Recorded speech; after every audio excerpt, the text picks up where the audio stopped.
The UHC coverage journey is on. NHIF is working under the guidance of the Ministry of Health in the UHC Step Up, which presents an opportunity to secure Kenyans access to quality health services without suffering financial hardship. So take the bold step today and safeguard your families by enrolling to NHIF to ensure health for all. Kwa majina mimi naitwa Moses Kulia, mkaaji wa hapa Bomboruru, ambao tunafanya na kazi na hii sako yetu ya Geno Sako, ambao route yetu ni Bomboruru Saba Seri. Kwa hii kadi ya bima nilichukua 2013, ambapo imeshanisaidia 2018, ambapo bibi yangu alikuwa anajifungua. Tulienda hospitali tukatibiwa, tukahudumiwa vizuri, alafu wakati wa kutoka hatukuitishwa kitu. Kwa hivyo ningemhimiza makondakta wote na madriver wajiandikishe kwa hii bima yetu, ambapo itakuwa inawasimamia. Linda familia na marafiki dhidi ya magonjwa. Leaders don't need to have all the answers. Ordinary people often do. If leaders would just listen. The death penalty breaches human rights. In particular, the right to life and the right to live free from torture or cruelty. The death penalty is a symptom of a culture of violence and not a solution to it. My name is Wilson Kinywan. I am a lawyer by profession. I specialize in human rights and criminal law. I became a lawyer after suffering an innocent conviction that almost got me executed. The reason I do not support death penalty: imagine you execute somebody today and tomorrow you realize you've executed the wrong person. What amount of remedy can bring such a person back to life, back to his family and children? Government, let's abolish death penalty. In November 2021, 40,000 people were forcefully evicted from their homes. Many months on, they live in plastic tents, 16 kilometers from the center of the capital city. Mimi naitwa Ture, natoka Mukuru kwa Njenga. Last year, we experience post evictions. Watu waliweza kuumia, wamama, watoto, walemavu, wazee, community mzima ikakuwa affected. Kitu ile tunaomba serikali ambayo itakuja iheshimu haki ya makao kwa kila Mkenya. August 9th, 2022 offers us a turning point. 1. Turn up and vote. Your vote counts. It's actually the only thing that does in an election. 2. Choose and then hold your leaders accountable. 3. Join the movement of people who stand up against human rights violations. Become a member of Amnesty Kenya today at www.amnestykenya.org. What is a secondary school in Kenya? It ranges from 106 high-cost national schools educating 3% of the learners, where you find ultra-modern libraries and laboratories, the most experienced principals and teachers, and the best teacher-student ratios. To 7,019, some barely established, understaffed, lacking basic facilities, sub-county schools, educating over 60% of learners. Given that KCSE is the most consequential examination in our education system, isn't it fair that we level the ground for all learners to excel by narrowing the capacity gaps between the worst and best schools to deliver quality education? The summer agenda calls for a sub-county schools upgrading program and a change from the capitation model to enable small schools to grow. Without these, SDG 4 is a false promise to most Kenyan children. My core experience can be summarized in a nutshell as one of transformation. I think once I joined this campus, I didn't have a vision of where I wanted to be. I didn't know who I was and what I wanted to do with my life. And I feel like the environment and the people who've mentored me along the way have enabled me to find out who I am and have helped me figure out where I want to go in this life. They have a good quality education, which I 100% vouch for. Enroll at Catholic University of Eastern Africa for courses in nursing, law, business, economics, computer science, education, community health and development, actuarial science, international relations, counseling psychology, regional integration and theology. September intake ongoing at Langata and Eldoret campuses. Email admissions@quer.edu or visit quer.edu. Quer for innovative, marketable graduates. Karibu Cam. By offering market linkages, networking opportunities, and technical assistance, Kenya Association of Manufacturers assists its members to grow and scale up their businesses. Join us and let us work together to grow the manufacturing sector. Becoming a CAM member is as easy as 1, 2, 3.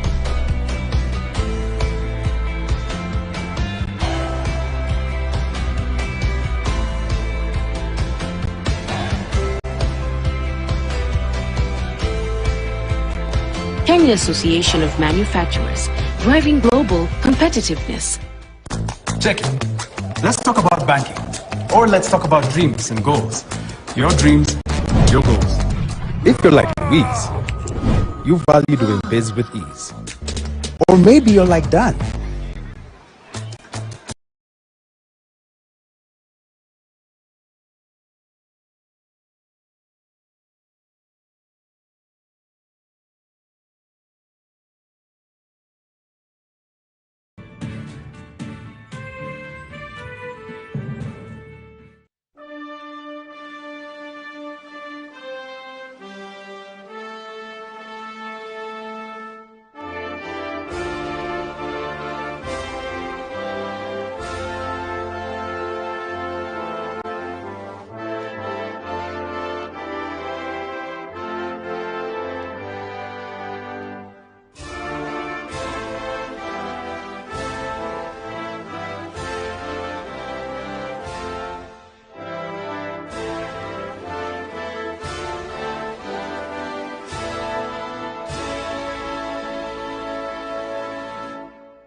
Well, good evening and welcome to the Pope Paul VI Learning Resource Center at the Catholic University of Eastern Africa, right here in Nairobi. My name is Ken Mijungu from KTN News. And I am Smriti Vidyarthi of NTV.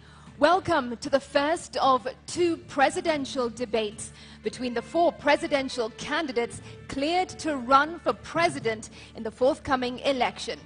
This is the 5th of 6 national televised debates organized through a joint media presidential debates initiative, bringing together literally the entire Kenyan media fraternity. That's right, and the candidates participating in this debate have agreed to the rules and guidelines requiring them to conduct themselves with utmost decorum, address each other with respect, and extend honor to viewers watching this debate live across all Kenya's broadcast media platforms. The candidates in the debate have also agreed to observe the highest standard of ethics in their conduct on the debate platform.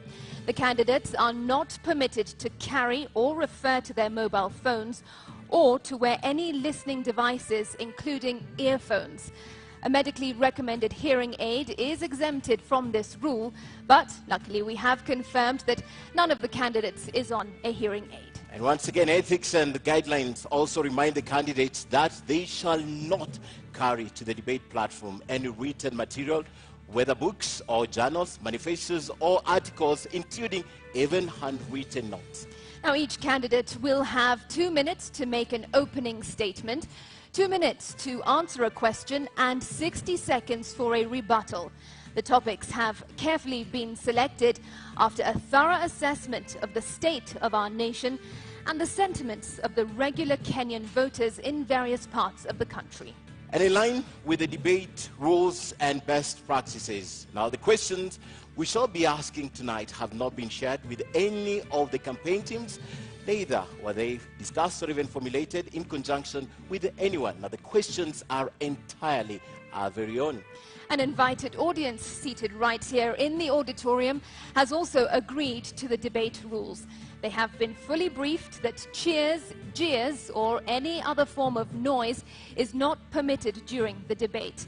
We, however, make an exception now as we request the audience to help us warmly welcome Professor George Wajakoya and Mr. Waihiga Mware to the stage.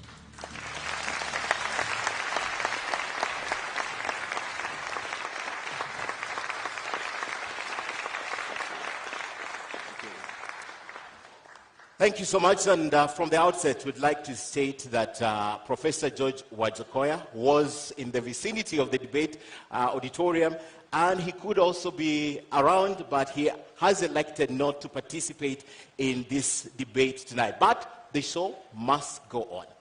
That's right. Welcome, Mr. Waihiga, to this debate. Thank you for honoring your invitation. You have 2 minutes to make your opening statement.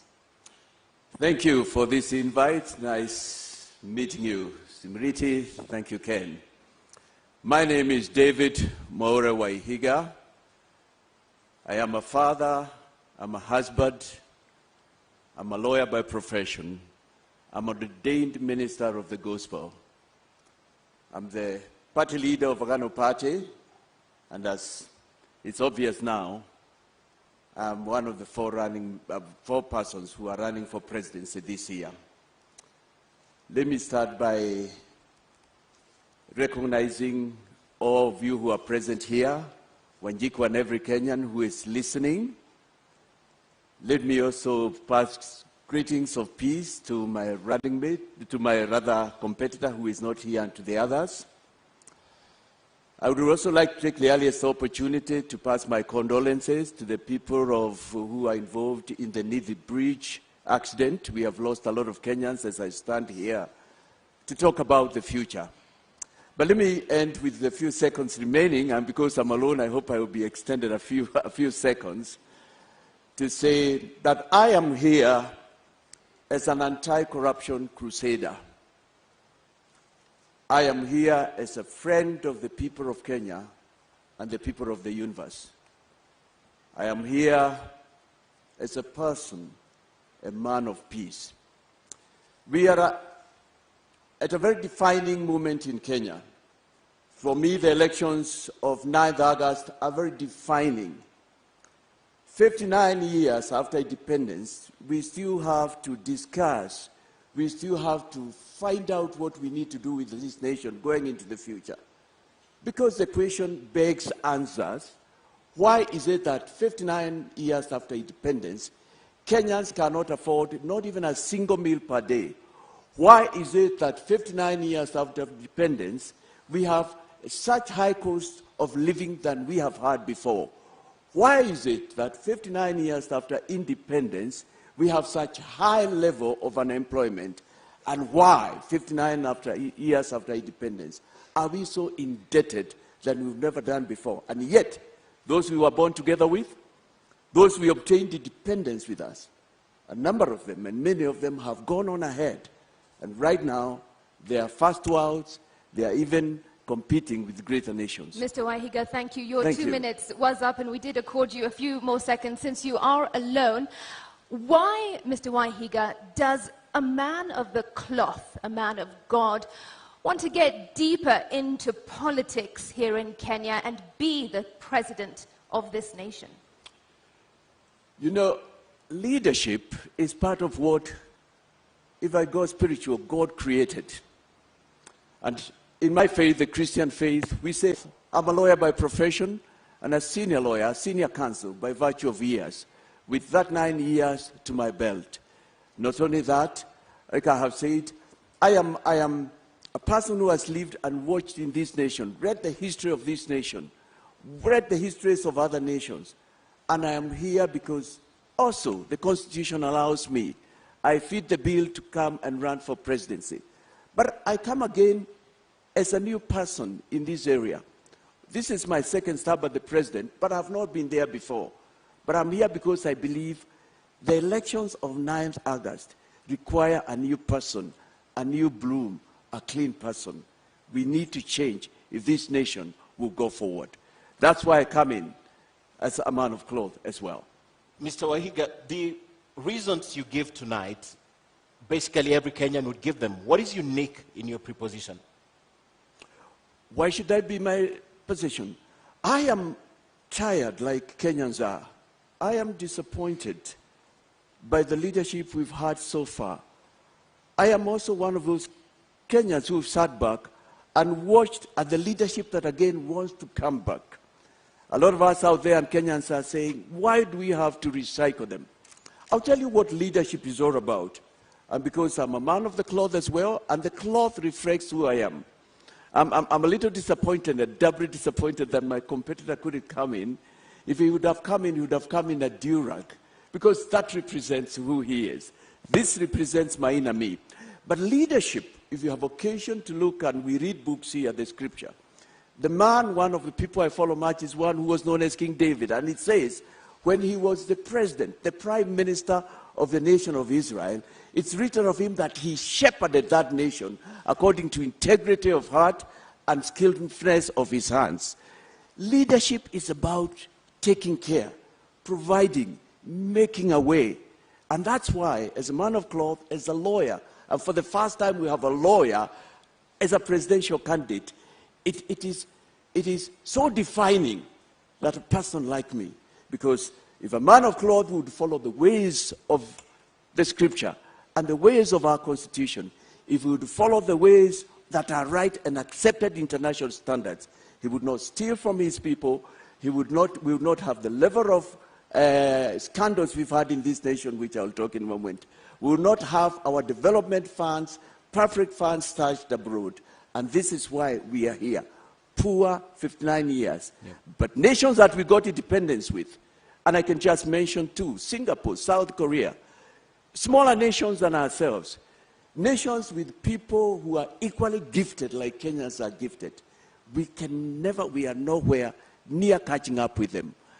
I am here because I believe we've got what it takes as Kenyans. We can do it, and we have a reason after 9th to do it and move forward. Mr. Wahiga, the church does play a crucial role in national development and in securing our nation in many ways and in bringing guidance to the people. But many would argue that in many ways the church has failed us. What are your thoughts on that? I wouldn't agree with them. I wouldn't agree with them. To the contrary, my thinking is that the church has not been fully involved in governance, separate but yet a very important partner.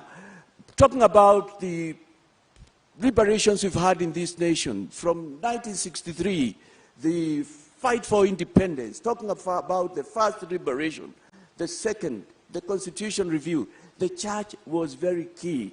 Religious organizations are important. Faith is an integral part of mankind, and every person, it doesn't matter who it is, believes in something, follows something, and refers to something when the time comes, when push comes, when pull comes to push. But you would have to be specific, because I know the church has been speaking out. We've had Bishop Sokulu, we had Muge, we have Joya still with us, gallant men of this nation. And I can say we are here because of that. Probably what you are referring to is you expect more. This time you have one of them, but also a professional in his own right. The voices you have mentioned are voices of yesteryears. I'm yet to hear you mention the current voices speaking, because your voice has been silent on this. We haven't heard you condemn what's going on in the country. We haven't seen you come out loud. And specific example, when politicians infiltrate the church and stand at the podium and speak about politics, we have never heard you condemn this. Well, you know, there are many ways to engage, and I have engaged in my area. Standing for me here is a journey of about 22 years. This is a starting that started from the year 2000. And this is not even my first time to express an interest in leading this nation. This is my 6th stab at an election. And in all that, it's been an expression of the fact that I have been unhappy. I have been unhappy. As a party leader, we have had occasion. We may not probably have been as loud, or if you wish, you may not have covered us. And I'm not referring to you particularly, Ken, but we have spoken out on matters. It's not the first time that I'm speaking against corruption. And you know, there is a greater way of expressing opposition, by your example, by who you were. As I stand here, I know nobody can accuse me of having been involved in any of these scandals. As I stand here, I'm a witness. I am an example of the fact that any Kenyan can run for presidency. As I stand here, I am here to break this sort of wall where we believed only a certain person and peoples. The Catholic Church has been issuing statements. NCCK has done that. Evangelical Alliance. The Muslims have been speaking. Probably it's only that they haven't been covered as much. You yourself say that this is your 6th stab at an election. You have been unsuccessful in the past, for example, when you ran for governor of Lamu in 2013. So what's different now? What makes you think you will win this race? There is nothing in life like not giving up. And the trouble we can be in Kenya is if we give up as we go forward to the 9th. One of the persons I followed much is Abraham Lincoln. And if I remember my history right, it was during his 13th attempt, though before that he had won some legislative position, that he became the President of the United States. And when he did that, we know that he's the one who brought about the slavery emancipation, something to date that speaks to this world about the fact that all men and women are created equal. And that's why we can speak tonight as we are here. I'm an example of a person who does not give up. I have not lost in every election, I can tell you. Like the last one of 2017, I would tell you that's an election where I believe I was rigged out. It's only that I couldn't get the facts, and I had done my bit. That was the election, if you remember, where one of my competitors said that people were voted through the computer. I was going to be the senator of Lamu County. But here I am. You must live to fight another day. I am here because there is no room for giving up. The trouble in Kenya, we are where we are because we've given up. Right now, as I speak to you, I thank you for this opportunity, Media Council. There are Kenyans who have said, tutapiga kura tu yeyote, fatalistic attitude. But thank you for the opportunity to tell Kenyans that, no, there is still another one. We don't have to recycle.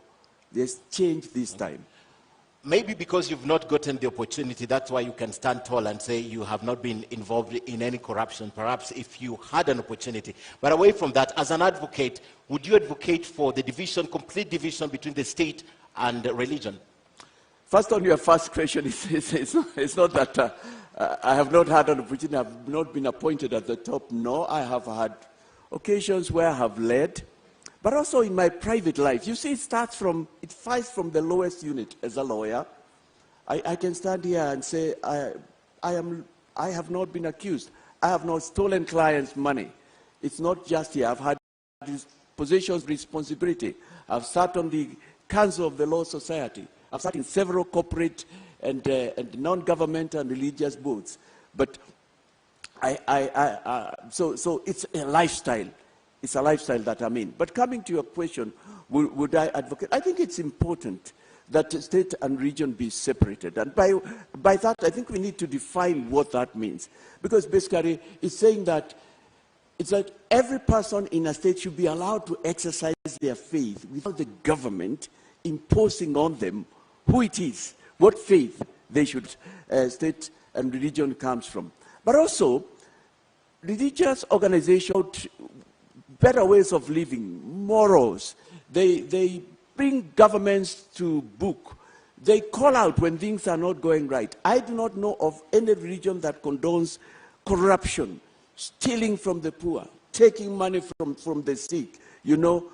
I do not know of any religion that talks about fighting, hating your neighbor. I know every religion advocates for the golden rule. Love your neighbor, peace. And they are an important component. And in an Agano government, in a Maura Wahiga government, religious leaders will play a very pivotal role. To the extent I believe, in my government, they'll even sit in cabinet. In my government, when they perform civic duties, which they do, would you want this in the Constitution? What is your view? Would you want it taken off completely, or you still want it to be under the control of the state? Come again. You need to repeat that question. Let me get you right, Ken. The question is, what you're telling us tonight is what is entrenched in the Constitution. Right. My question is, as an advocate, would you want 32(1) to be expunged completely so that it's not guaranteed in the Constitution? Some things now my faith has no place in future. But standing here in who I am inside is a representation of the fact that I'll take care of everybody. Because my faith says treat all people equal, become a person of peace, share equally, defend the voiceless, speak up for those who cannot speak for themselves, and exercise not just equality, but equity for all. That is true religion, and for my faith, the Christian faith, that's what it stands for.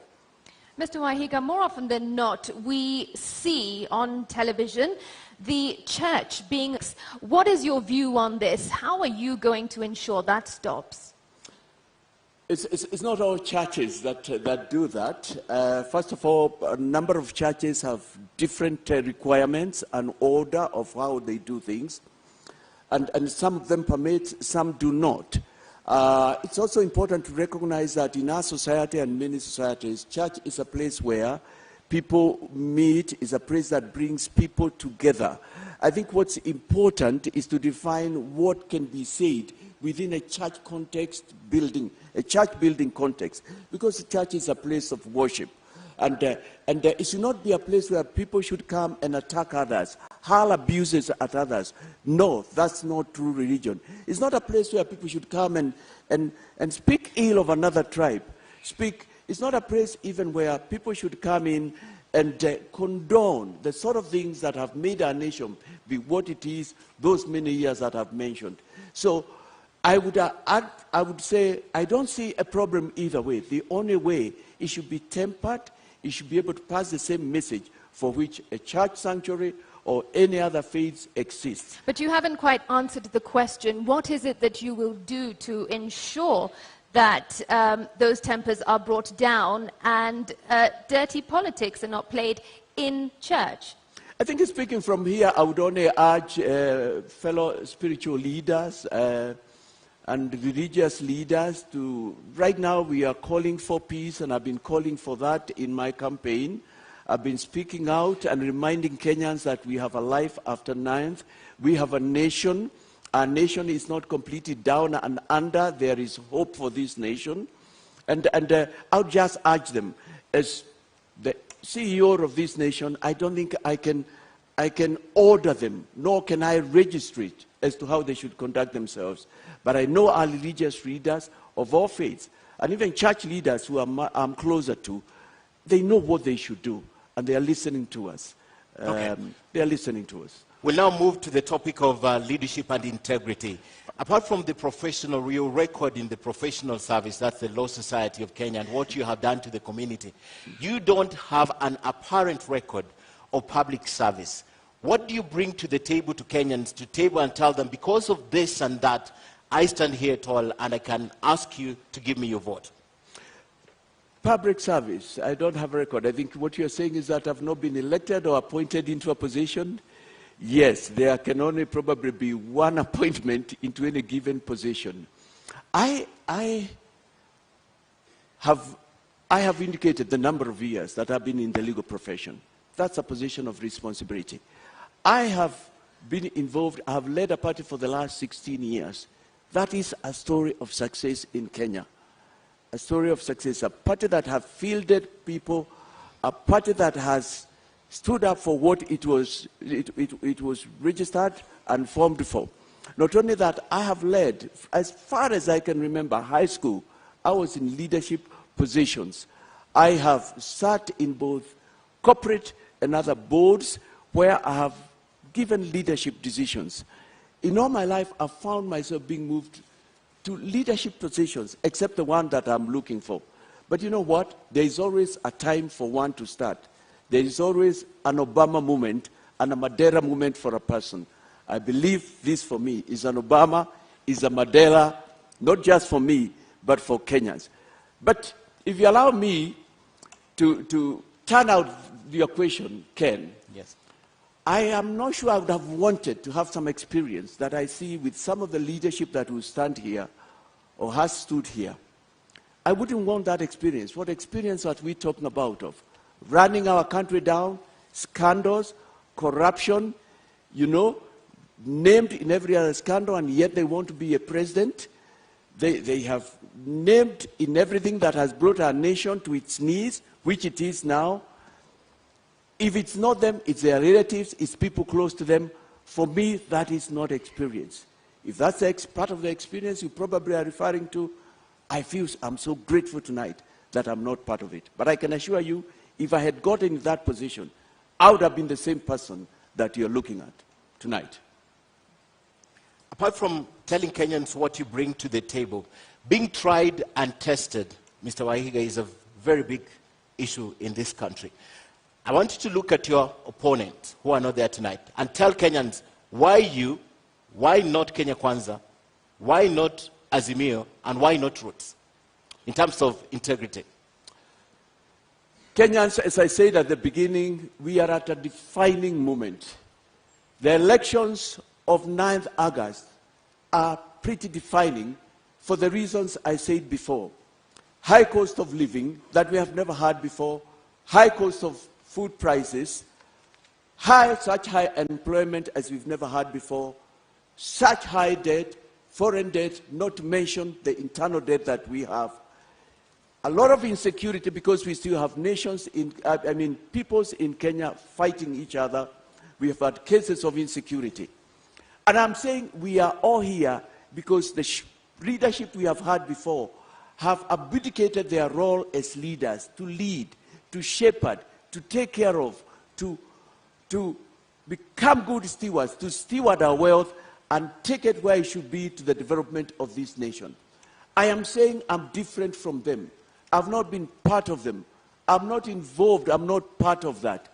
The promises they are giving you are promises that they have given before. We had them in 2017. We had them in 2013. We had them in 1997, in 2007. And the question that you Kenyans, you must be asking, like I'm asking, what is the difference now? I even want to go further and say, even for those who it is said they might have decided, looking at the four of us, who can you say has made a difference in your life this far? If so, why are we where we are? Why do we still have money that should have been used in developing our country, stashed in nations abroad, illegally obtained and legally stashed? These are public resources. I'm not talking about personal private money. Why are we here at a time like this? And the Auditor General 4 years back tells us 215 billion Kenya shillings from Euroboard cannot be accounted for. It cannot be traced. It is a mystery. Why are we here before? And the Auditor General Nancy tells us this year that 70 billion Kenya shillings alone has not been used. Why are we here in a year like this when we have that much foreign loan?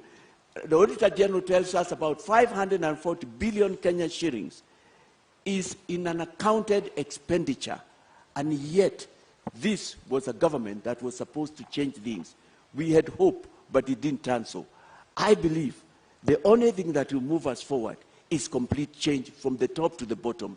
And what is permanent is only change, as they say. Recycling them will not take us anywhere. That's why this is a very defining election. But you haven't told us why not those candidates. What, for example, would you want to say about these candidates?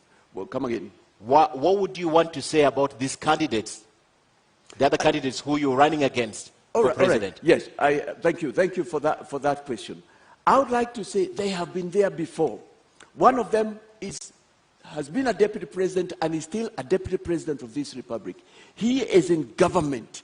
The things he is saying he can do are things he could have done these last 10 years, these last 20, these last 30, because he's in government that long, and he has not done so. The other one has been a former prime minister. He's been in a coalition, a co-president, if you wish, sharing the government 50-50. The things he is promising are things he could have done, but he has not done. He's been in this race for the last 40 years. And the other one has been in government also. He's been with the police force, he's been in the intelligentsia, and even right now, I believe he is still in there. And the thing I'm saying is, if you take even these last 10 years, let me just take these last 10 years, where we have a deputy president who wants to run for presidency. This year, my team and I have counted these last 10 years, not less than 22 scandals that have taken place in broad daylight. And those are the ones that have been reported. There are others, we are told, are secret agreements about contracts to make roads that we don't know what they say.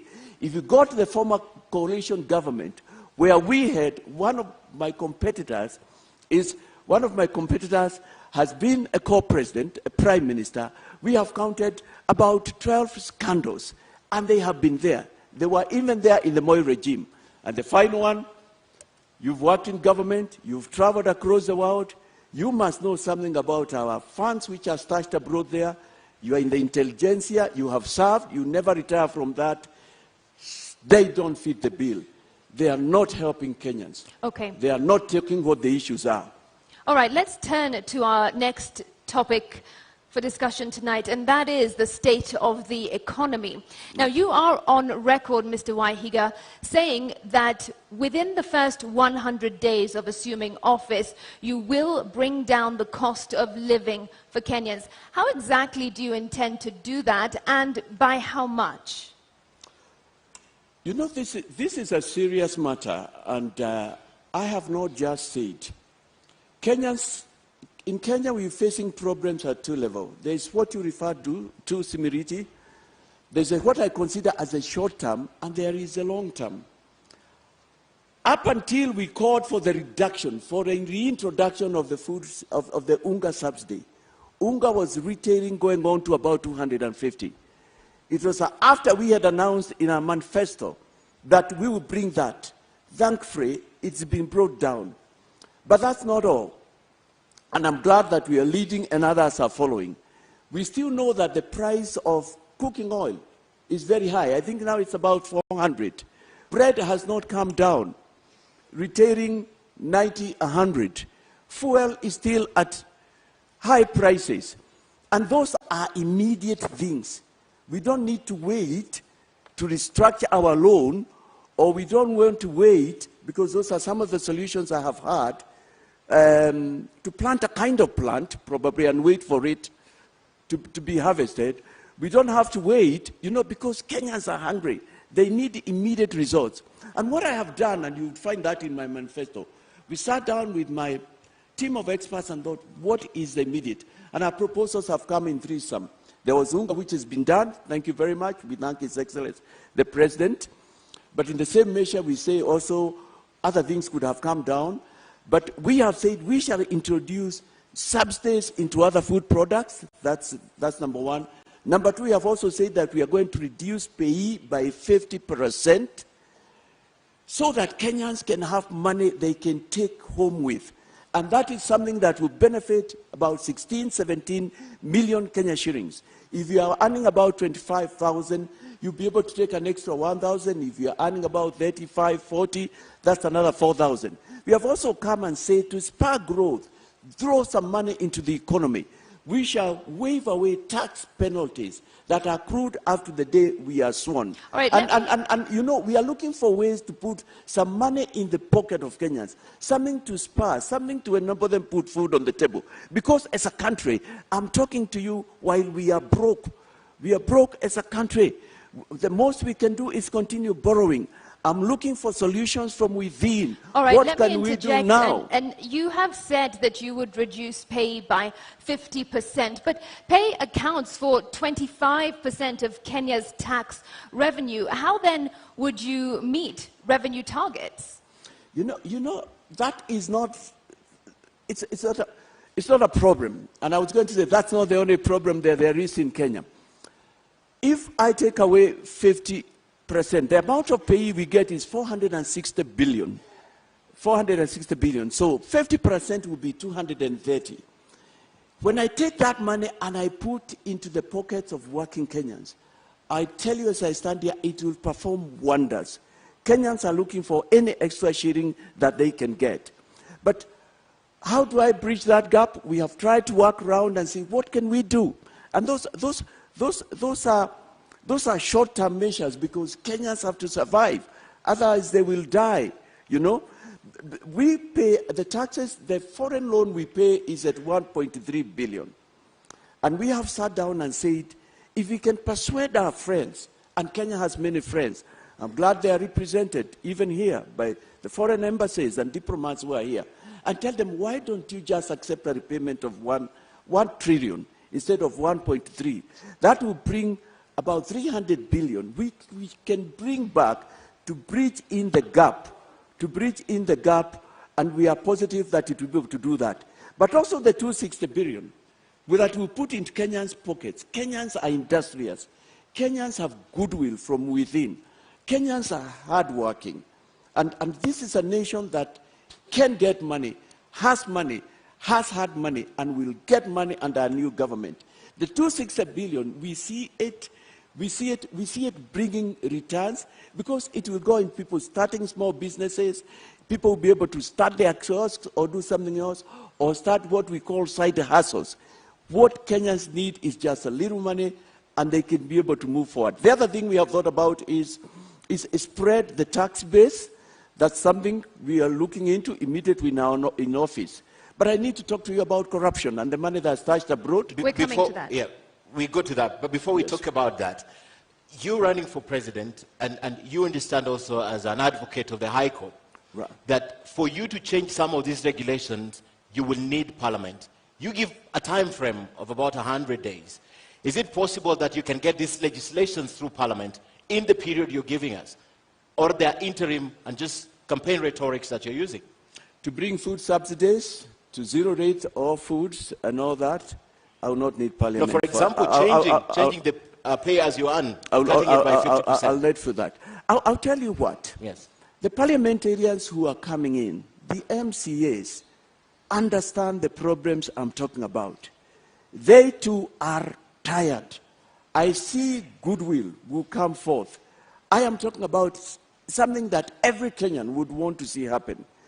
59 years after independence, we can't continue being a nation of begging, family bowls being held up like we have seen this year. We should be self-sufficient in terms of food, water. I mean, people should not go without medicine. That's what I'm talking about. So, I mean, you know what, Ken? There is no shortcut. There is no shortcut. Because I've looked at the manifestos of my other friends, my other competitors, I'm even the one coming with something close to realism, something close to practical. And I believe we'll find ways where I have to use executive orders, which exist, which are there in our constitution.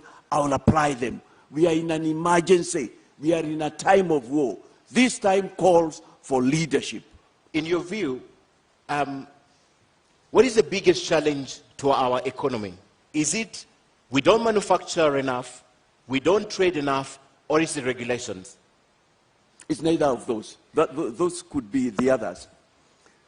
It's because we steal, we cut away, we siphon money that is supposed to go into our manufacturing.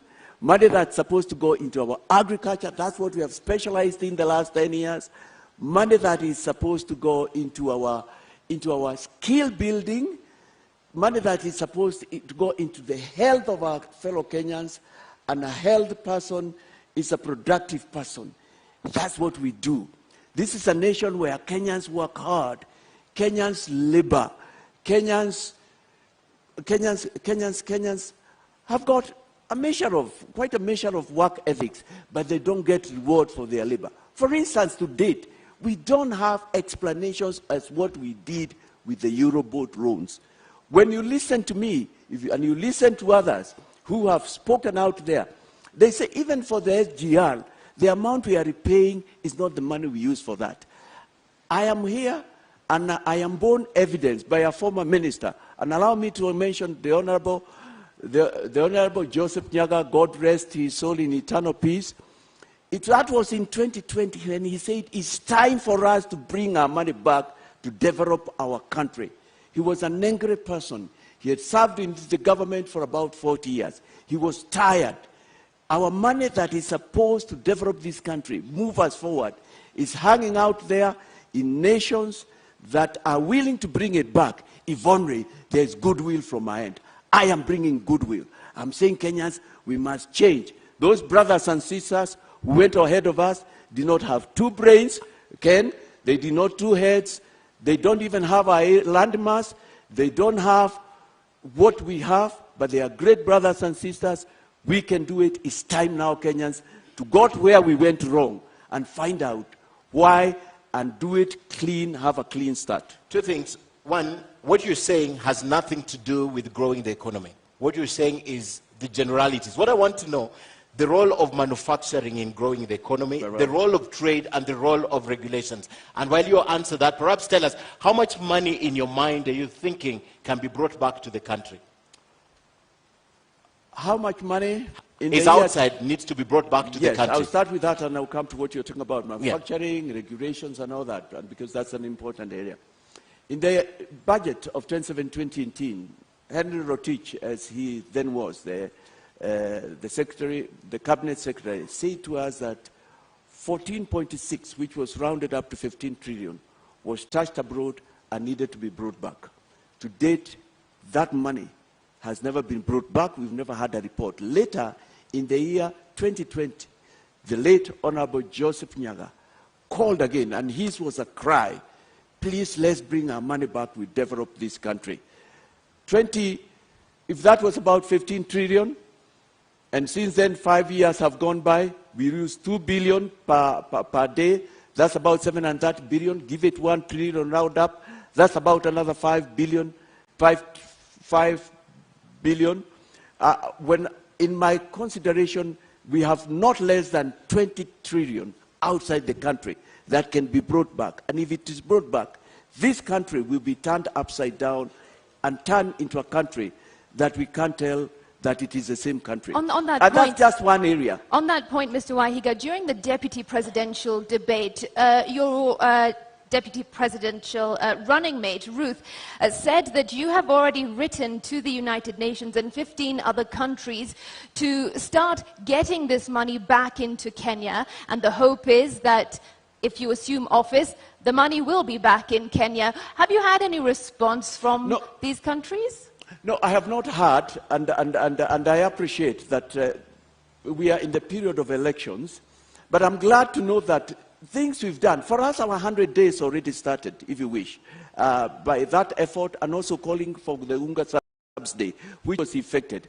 But they are listening. We've got goodwill from out there. We've got great friends from out of Kenya. And I know they too have been saying they wish Kenya can have a president who is speaking the things I'm speaking. I've not heard from them, but I know they are looking at goodwill. You know, I can mention a couple of other things. During the Jubilee period, we have signed instruments with the Swiss government. The Prime Minister was sometime back here in Kenya with Theresa May, when she was the Prime Minister, about repatriating our funds which are out there. All right, but you are also on record having said that if these countries do not work with you and your government, you will cut off diplomatic ties. How practical is that? Well, why isn't it? Why can't it be done? If a country is holding our money, it knows that it is supposed to be Eurobond money, or it is money from SGR, and it's aware. What else are we talking about? International cooperation, international friendship? How can you refer to a person, and here I mean a nation, as your friend? But what I know is that a lot of countries have been willing to send back our money. It's only that there have been no goodwill with the current leadership, the immediate past, and the leadership that wishes to be recycled. But if they do not, will you cut off diplomatic ties? Everything is on the table. Kenya needs to move forward. There has to be hard measures. But I can tell you, it won't need to get there. There's goodwill out there. There has been a cry. It's the other nations that they have even got a lot of dossier than I have of what has been done in this nation. And this has nothing to do with somebody who has worked hard and earned. It's Kenyan money, some of it which has been given to us from out there, and yet we have not used it carefully. But you also referred me to, yes, is it about manufacturing regulations? We will get back to that, but this is important. Are you telling our traditional partners and allies that everything is on the table, including cutting ties? If you become president? Yes, that's what David Moro Wahiga is saying. Do you not think that would have a massive negative impact on our country, our economy, our development? Imagine you are a nation called Simiriti and you are holding 10 trillion that is supposed to be Kenyan money. You know it. What then can we talk about rights, human rights? What more human rights? We are not in a state of war as a nation. Surpasses you are saying, look here, Kenya. There are these individuals, 1, 2, 3, 4, who are holding your money. We have traced it using the various instruments, using the various secret agents and other, and we know it is part of this. I mean, like for instance, and it must be common knowledge, there are nations right now that have come with laws. If you take money out there and you are not able to tell who it is appropriated that nation, by that nation, and used for development. Kenyan wealth is being used to develop other nations. It is immoral. It is wrong. You are not a friend of Kenya if you are using Kenyan money to develop your nation. Kenyans are suffering now. They need their money back. Bring our money back is our campaign. Whichever country it is, including the US, the United Kingdom, you're telling them tonight, you'll go for them. Oh yes, yes. Yes, everybody. You are holding our money. The nations you have mentioned have brought democracy to us. They have done a lot of good things to us. But you know what? I am telling you, 99% of them have wanted to. What we have missed in this nation is a leadership, is goodwill. It's a leadership says, let's do it. This country will not be the same 5 years down the line.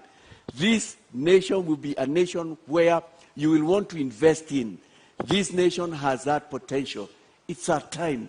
It's our season. That's what I'm saying. I am actually passing a message to them. Take us back to the economy now. Manufacturing, regulations, and trade. Take us back there. Yes. You asked me, could those also be problems? We have to change also in a number of things in the way we do business. Granted, one could argue and say 65, maybe 70 of our regulations are good, but we can improve on them. Corruption has been a big problem. Bureaucracy has been the other problem. Very high taxation, particularly the corporate tax, has been a problem in Kenya. We've got to think twice. Yes, of course, I mentioned the key one has been corruption. I was there and I was grown up. I was working in the year 2002 when we got in the Kibaki regime. And I am aware, and I got it from people who knew, how nations come to Kenya. Because within the first 4 months, there was such active effort to get corruption out of our streets and what we were doing. And they wanted to invest. I actually came to learn they were being told, no, we've had enough. We don't need you. We can't do that. But I've also heard of instances, and I'm speaking to somebody who is listening here in Kenya or out there. They have to come to Kenya, applied for tenders, won tenders on all fours, and then when they went to get their tender acceptance letter, They were told, before you get this tender, you have one more step to step. You need it to pass. You need to go and see Mr. XY said. Apparently, the information I have is that some of the people who needed to be seen, if the four of us were here, are my competitors. Though you have passed all the steps for the tender, it cannot be approved until a final step, which is not in the official, list, is approved. These are facts that are known, and people have said, how can we do this? You told us that it's above board. People know of offices in this country where people went to pay 10%, 20% after they had passed all the tenders. And some of those men and women are going to line up here in coming days, maybe after this or in other platforms, and say we'll fight corruption. Our problem has been corruption, almost in our veins. But I know Kenyans are not corrupt. Kenyans don't like corruption. We showed it in the year 2000.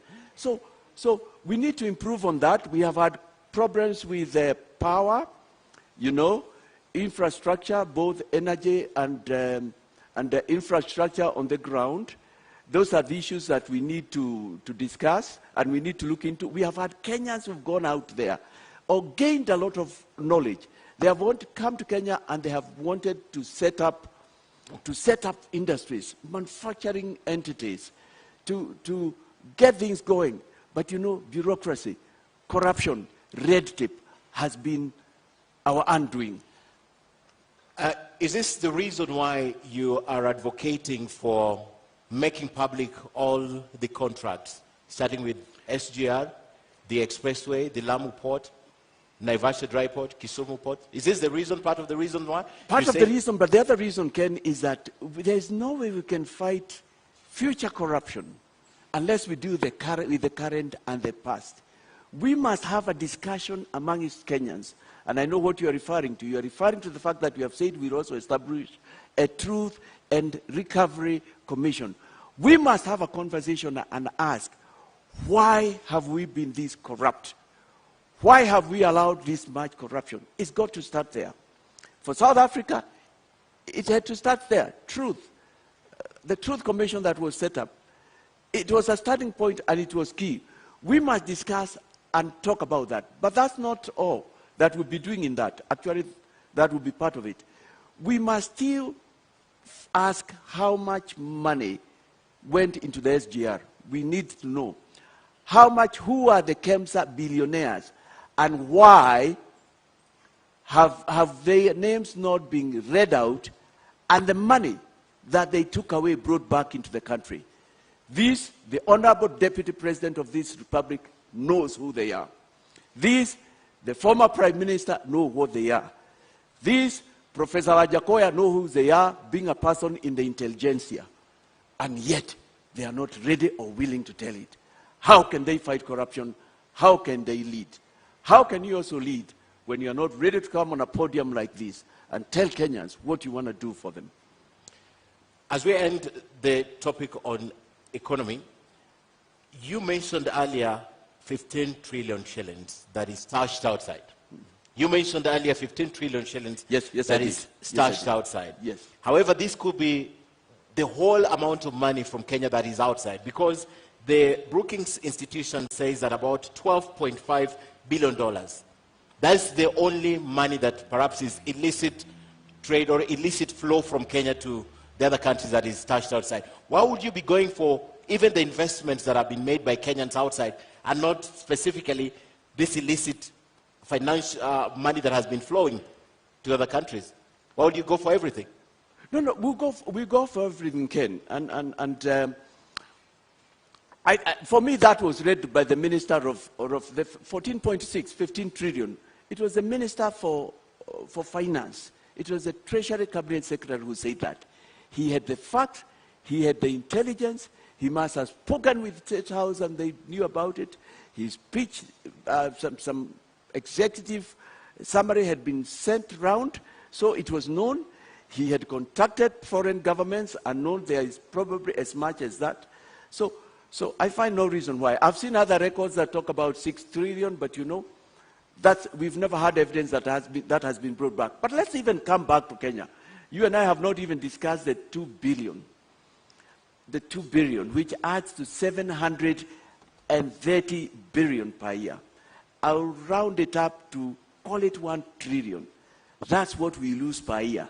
So if that is what we have lost per year, these last 5 years, that is 5 trillion. During the last 5 years, if everything worked that way, that was another 5 trillion, if my maths work right. What we are saying, even with the 2 billion, we could have paid the 8.2 trillion Kenya shillings. We could have done that from the 2 billion without going for anything out there, and yet we still need to go out there. I mean, this matter of corruption, siphoning public money, and what we've been doing has been our undoing. No country can develop with corruption. And with the level of corruption that we have had in this nation, no wonder we are still begging and our people are going hungry. I've just given the 2 billion. And for us within Agano Party and with our experts, the 2 billion for us, we say is not even, can't even be a correct figure. The 2 billion, Mr. Maura, the 2 billion from the Institute of Economic Affairs is not necessarily lost. It's been diverted to other uses.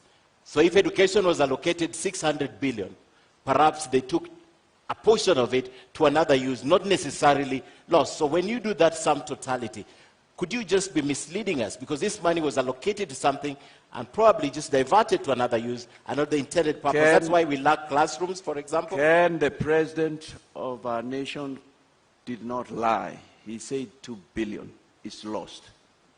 2 billion. 2 Do you billion believe does the president not, now? 2 billion does not get into the economy. And later he was heard to say in matters corruption, I mean, he had tried his best. The word he used was his hands were tied. But the that Institute figure of Economic Affairs says this money is not necessarily lost. It goes to other purposes. I mean, but why can't we see the effect? Why do we have such high cost of living? Why have Kenyans been going hungry? What are these other things? What has the Institute said? For me, I would say it's gone into people's pockets. For me, I would say part of that money would be on its way to some countries. I mean, the whole area of our financial fidelity, our being the shepherd I referred to, our doing what our brothers did. You see, from the word go, Singapore took such a firm and a stern position, the President Lee Kuan Yew, concerning matters corruption. And I submit to us that that nation would not have been where it is if he had done so. No nation can develop with corruption. Rwanda has come up just lately, and look at what our brother is doing over there. I mean, phenomenal similarity. I need to emphasize that. Okay. Just recently, it's not even 1963. Give Rwanda another 5 years. Botswana, they also fought corruption. Right, you cannot move forward with corruption. Let's just come back to here. And you spoke about Kenya needing to be self-sufficient. We need to be a food-secure nation. There is a very close link between food security and climate change. We are seeing droughts. Millions of people are starving in our country, yet your manifesto speaks very little to climate change.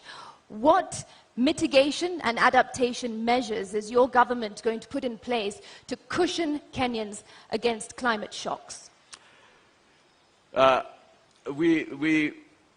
Climate change, the whole issue of the changing patterns of the weather is of concern to me and my team.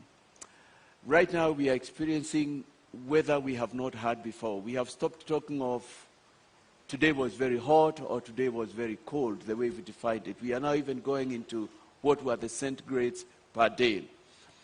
You've noticed in our manifesto, we've talked not just about measures we'll do, but even the fact that we would introduce taxation.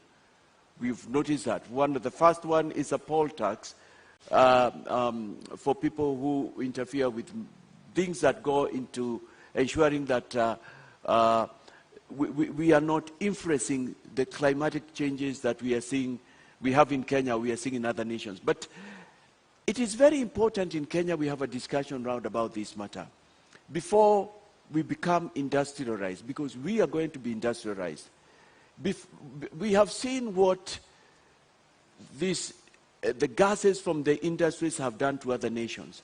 And we don't have to wait to get there for us to deal with that situation. So how are you going to deal with it? The things I have in mind is, it A is reminder time. to our audience, please, as per the debate rules, no cheering, jeering, or noise. Do continue. Yes, sorry, come again. What was that? My question is how? Let me give how you... are you going to ensure Kenyans remain food secure vis-a-vis climate change? What measures does your government have? We must bring education, that's number one. We must tell Kenyans that our rivers are important, our forests are important, our mountains are important. We must come back and enforce. We have laws that have to do with things that affect climate. But right now, you know, we have cut down about half the trees in Kenya. We must find ways of preserving our water. Kenya is very watered, but all the water goes to the ocean. We must come back even to a city like Nairobi and ask, why did we allow this building to be built next to a river? We must go to sources.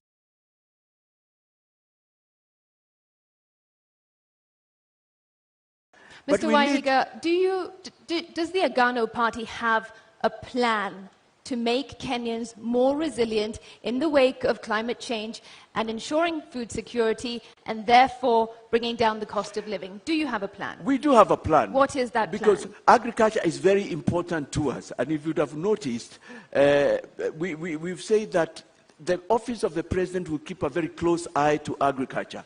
Because without food security, we are going nowhere. We can't be begging those many years after we became independent and we started ruling ourselves.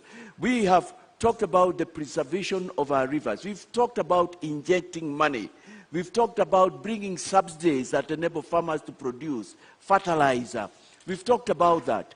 We've talked about exploring markets. We've talked about getting Kenya to where it was in terms of agriculture. You know what?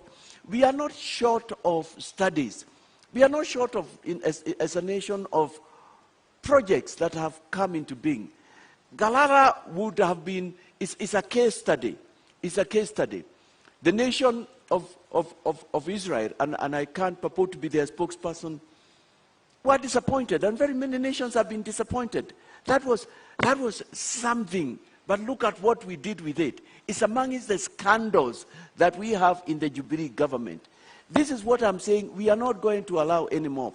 So we must, it is one of the two areas that my office as the president, if Kenyans are pleased to vote me, that one, agriculture, and the whole area of asset recovery, I've said it's something every day I'll keep an eye on. I would want a report on it. I would want to know what is happening. So we do have that. We recognize people are still going hungry. We want to recover our riparian lands.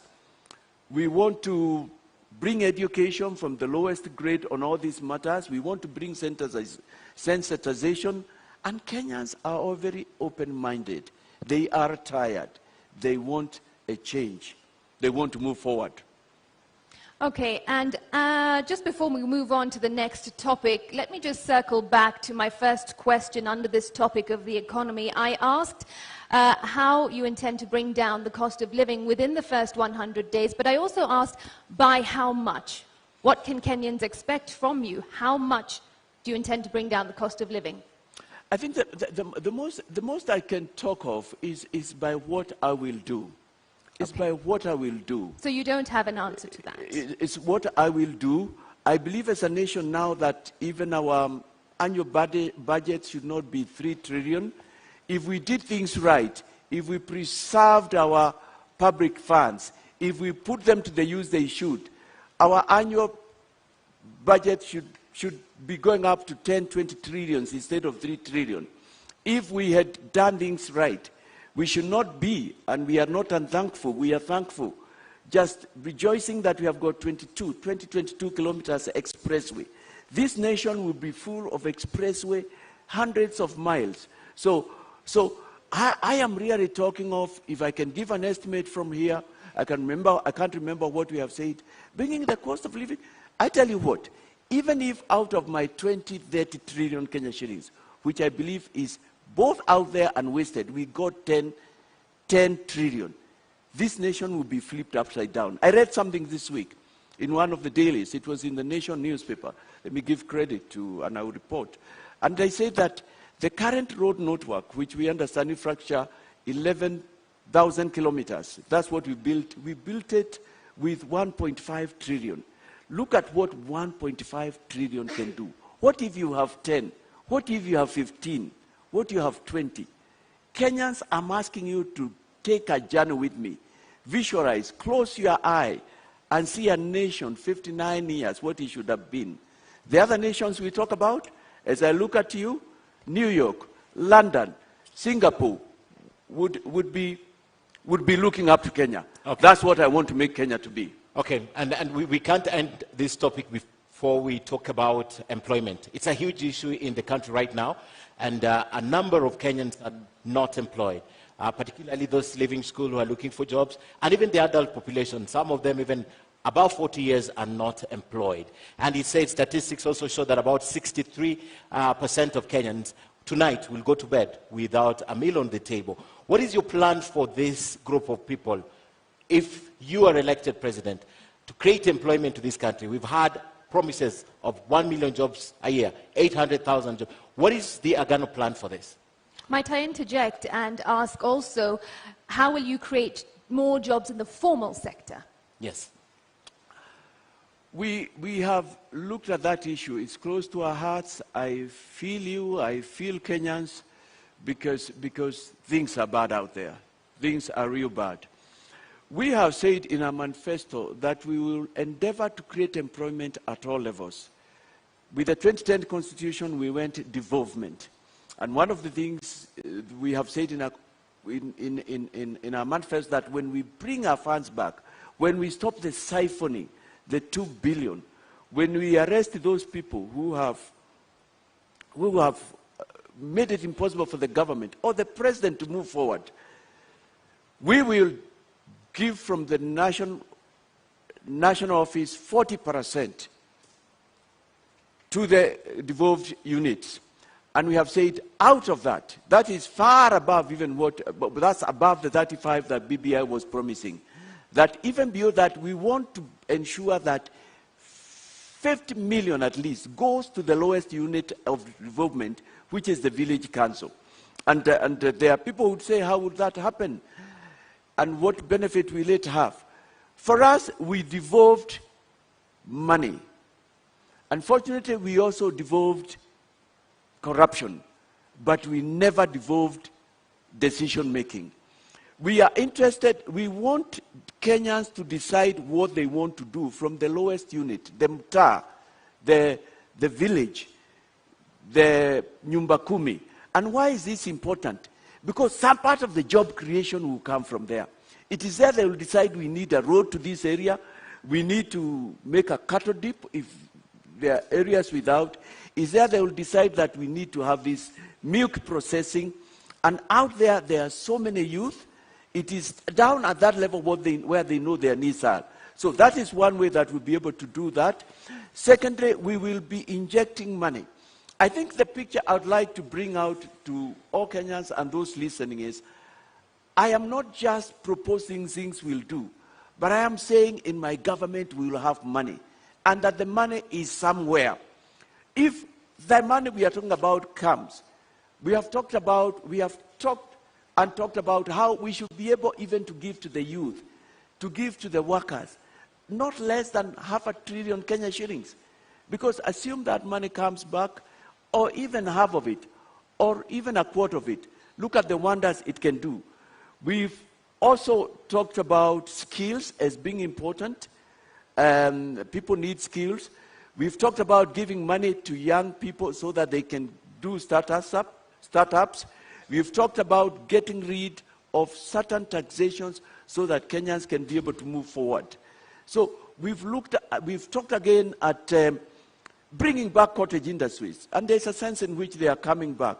Because like when I was growing up in my home area, I was born, and we will inject money. Okay. We will inject goodwill. A potential voter for you, has a question for you. Let's take the question.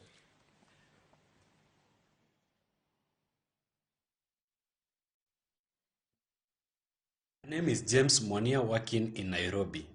And this is my question to all candidates. How will your government support institutions that promote police reforms and professionalism within the police service so that we don't have cases of police brutality and the cases of extrajudicial killings and the cases of extrajudicial killings? Do I go ahead? Yes. We will be a government of the rule of law. And I need to say that among the other things that have brought us down is impunity. And impunity is disregard of the law. Impunity is a situation where those who are in power are not brought into book. They seem to be above the law. And it's not like we don't have institutions. We will strengthen judiciary. We will strengthen our investigative units. We will pay them well. We've talked about that. We have, in our manifesto, we have talked about 12 covenants, and one of them is covenants with men and women in uniform. We will give them modern machinery. We will get them we will give them freedom to make decisions, you know, in the sense there will be no interference. We will strengthen the offices and other agencies, EACC, that deal with anti-corruption, asset recovery. And in matters extrajudicial killing, we'll bring back the rule of law. It's because of impunity. You know, corruption comes with a lot of things. It comes with all those evils and ills. And we have seen a judiciary that's willing. We will give money into it so that it can have courts into every county, which has been one of its desires. I'm saying, when we are a nation with money, when we are the sky is the limit to what we can do. But also when there is goodwill, which is what I'll be bringing from where I am, we should be able to stop all that extrajudicial killing, bring to book, indeed, even revisit those which have not been adjudged to date. And I'm grateful this week we saw the court just do something in the right direction, because we can't continue doing this. It's part of impunity, which my government will deal with. All right. There's also a second question for you, Mr. Maura.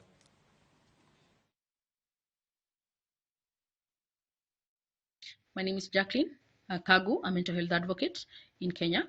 And I want both parties to explain what they have in store for mental health in this country, given that in mental health, Ministry of Health has allocated 0.3% to mental health, which is very little compared to what is in store in matters mental health. And given that Mental Health Amendment Act 2022 is almost being signed by the President of this country. Sorry, I missed a little bit of what she said. Issues of mental health. Mental health, yes. Yes. We can't ignore that mental health is here with us. It's with our brothers, it's with our sisters. It's with people very close to us. And that's why I think the suggestion, one of the reasons, the suggestion to introduce, to regularize the growing of bang in our nation, that's why I'm opposed to that. And I know you'll be asking more about that question. Mental health is sort of, I personally have had people close to me who have suffered from that. And we need to start tackling that. We need to come up. We have said a lot about in our covenant, Agano na Kenya kuhusu afya, concerning health. In our hospitals, this is something we will want to give a lot of attention to. Number one, we need to start tracing it from as early as primary school, if not high school, because one of the problems we've had is ignoring that mental health is real and it exists. Number two, we need to come up with what other countries have done. And other countries have come with means and ways and means, where there are even lines where you can call because you feel like taking your life the next 1 minute, and you get a counselor ready waiting for you. We need to come up with places that the government has oversight over. Right now, I'm not sure, I can't say 100% that the government has oversight over rehabilitation. I was checking the other day and it was not clear to me who licenses or how they should be licensed. I mean, and right now it's at very high level with the problems that we have to come. We will give enough money to our health sector. We've talked about at least a 5-level hospital in every county. And in it, we will demand that there be established a Department of Mental Health. How much is enough money? You know what we've been saying? We have 12 covenants with Kenyans. And we are saying to them, you know what, before the end of our first year, we see ourselves getting not less than 12 trillion back into this nation, more. And we have gone as much as saying, we are saying no to corruption, bring our money back, and we have even been had to say 1 trillion for every economic sector in Kenya. If we are not able to give 1 trillion, we are talking about half trillion. We have money in this nation. This is a wealthy nation. Okay. That's why we're able to lose 2 billion and we can't notice it. That's why 215 billion euro board is unaccounted for. It's nowhere. And nobody, the moment Auditor General Ouko left, and after a few months, it's a forgotten business. It's not forgotten. We want to know where the Eurobond money went to. All right, at this point, I would like to shift focus to our next topic, and that is on the issue of education. If you assume office in the next few weeks, perhaps, your biggest headache in the education sector will be as early as January, when 2.5 million students will have to transition into secondary school. How are you going to address this crisis of congestion? Because already secondary schools are congested. I know I will not be the first one to address it. I know there are studies, there are recommendations which have not been able to go into them. But first of all, we have talked about the fact that we introduce free education from Kenyans from the lowest unit to the highest unit. And remember, my government is different from the other. We are saying we will have the money because we are going for the money where it is. Free education, basic education, is in the Constitution. It's enshrined. Yes, but primary it's not and secondary. there. Are you saying that you are also going to give university students free education? We are talking also of university students. It's from the lowest to the highest. And that's something apparently I have found almost every. How are you going to fund that if already our education I am the only candidate who has a solution to where we'll get money to fund our economic. I am the only one. Look at my proposals. I'm the other one who is going for the juggler. And I'm not just that, I am saying we'll go even for the big fish. It doesn't matter who you are. If we have an abacha in this nation, we'll get money from that abacha. That's what we are saying. We are so serious on this matter. But to come back to your question, education is a problem at many levels. We've talked of free education. We've talked about consultation. Right now we have the CBC, and we know what a problem it is. And we will sit down with the stakeholders. We will consult. We will have to find ways, but I think we are going through the first period of the problem is the CBC. Like they're overlapping. My question is not about CBC. It is about the immediate problem that you're going to face, which is to find space for 2.5 million students in secondary school. You wouldn't have much time. Because we have money, we'll find a way out. So we'll have money by January? Makeshift shelters, we'll have to do that. But I'll tell you what, I'll be taking a corrupt country, but I'll be coming in, both a corrupt and a broke country, but I'll be coming in with money. But I think there are no easy solutions, and I hear your concern. These are matters that we will have to see what we can do. And some of the possible solutions will be to look for ways, makeshift. We probably might have to go virtual in some form of education. At the moment, you don't have a plan. Not for that specific number, but we have a covenant with Kenyans on education. We will put money into it. We will discuss and improve the CBC, not doing away with it altogether. We have that. We have said we'll give free education.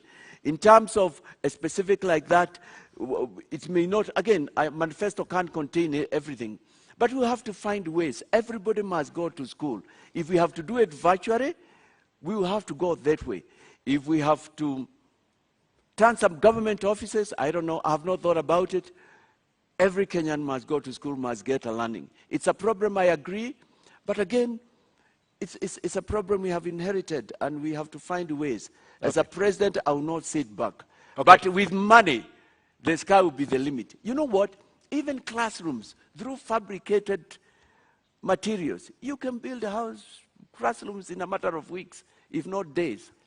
You that understand, there will be money in my government. You understand, I want to ask you more about education, but you understand even getting that money to Kenya, the money that you're targeting, must be an issue of legislation, must be an issue of the law. You know, it's at two levels, Ken. I'm talking, first of all, of our money out there, but I'm also talking of wastage from here. Okay. Kenyans showed us in the year 2002 that we can stop corruption.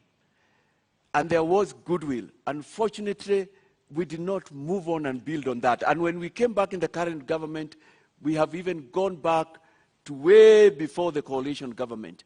Okay. I mean, I know because of the steps we are taking, even by waving away 50% of pay, Kenyans will sit back. Kenyans love their nation. Kenyans know they have a great nation and say, why are we doing this? It's not right.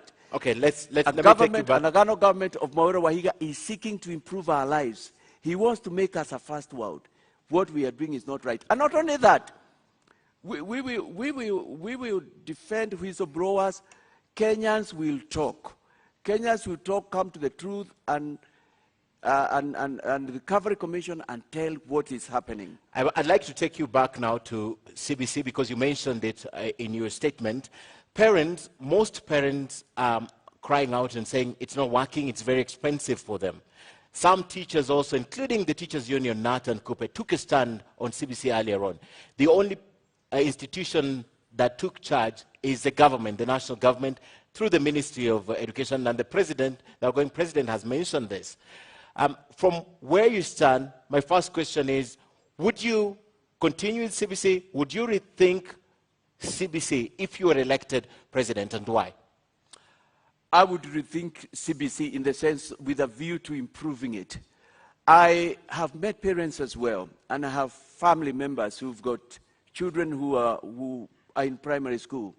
And admittedly, CBC has been very costly. Not only that, it's been very involving.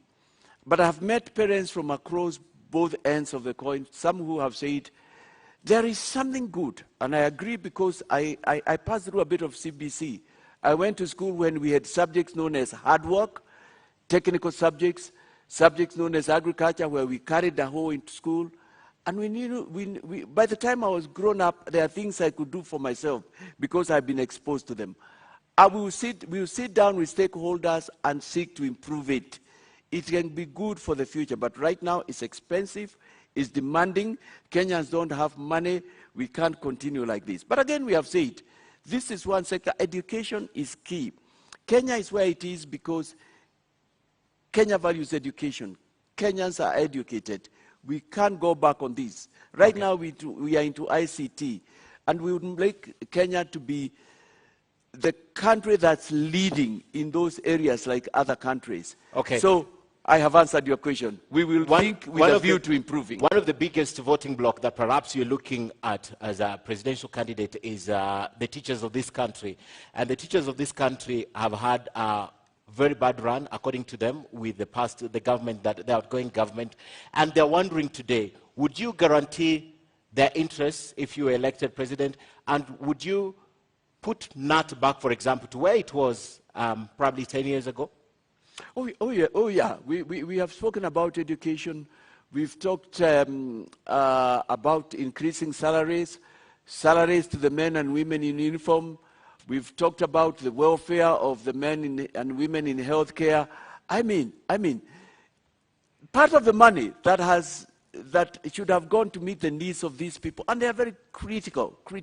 I would want Kenyans to be proud to be teachers, to be educators like in other nations. I feel proud when I go home and I meet Mr. Opondo, who is now going to almost 100 years. I haven't seen him in quite a while, who was my primary school teacher, and he is still there. He made me who I am.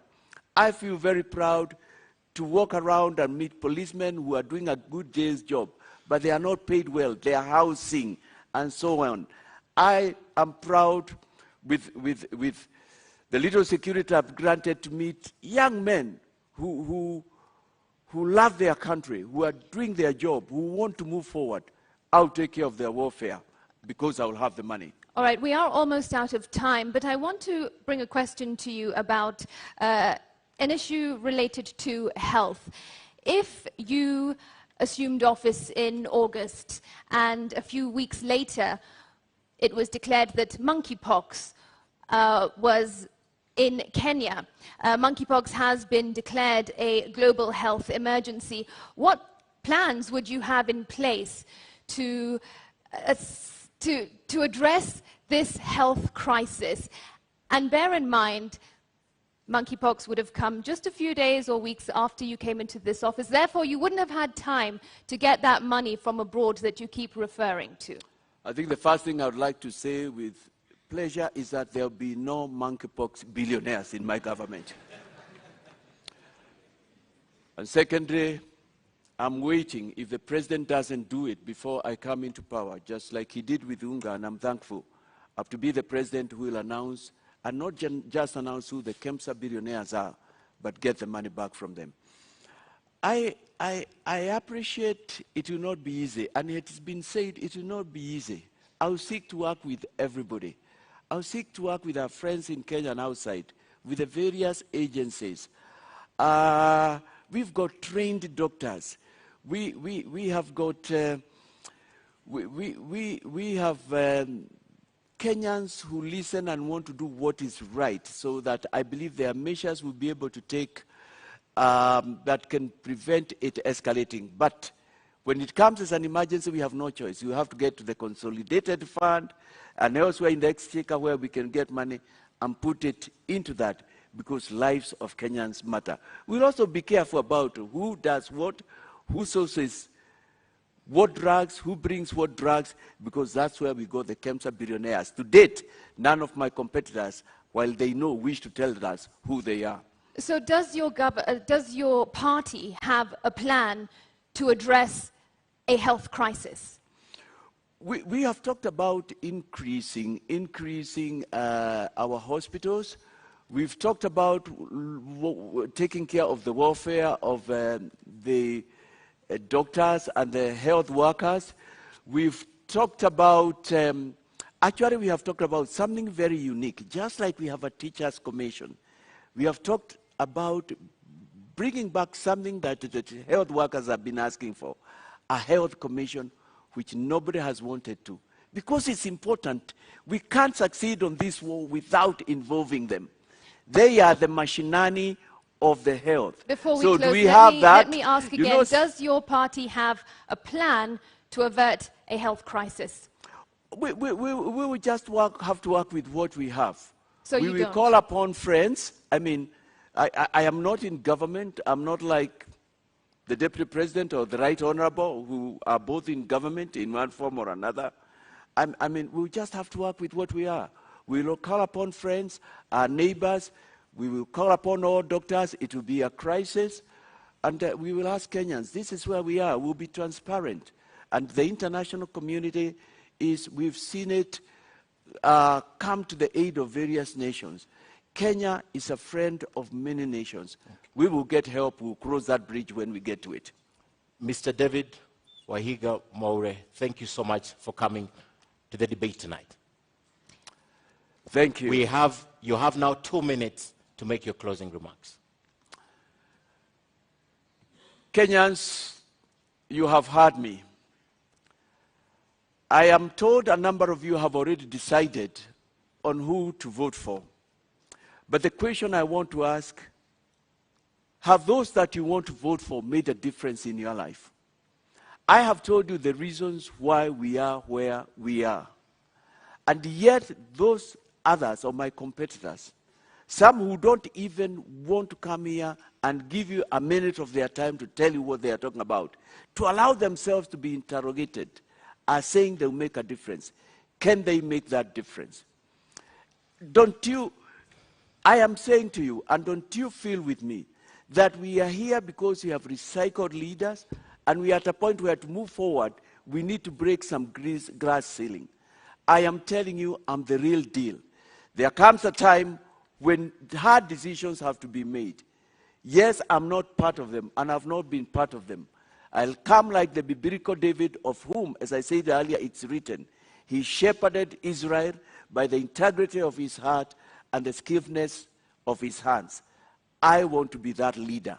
I'm the real deal. Mimi ndiye nitabadilisha Kenya kabisa. Naomba kura zenyu.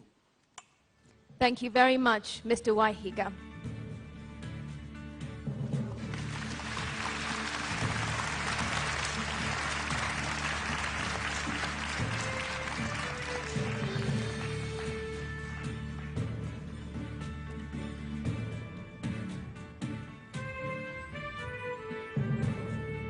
Ladies and gentlemen in the audience and our viewers following this at home, we have to end it here for now. Our appreciation to Mr. David Wahiga of the Agano Party for honoring voters with this duty to a public televised national debate. Well, it was an interview. We thank you again. And of course, the end. The second presidential debate kicks off at 8 p.m. live from this same platform with my colleagues Yvonne Okwara of Citizen TV and Eric Latif of Spice FM and KTN News. We thank you for watching. My name is Ken Mijungu of KTN News. And I am Smriti Vidyarthi of NTV. Good night.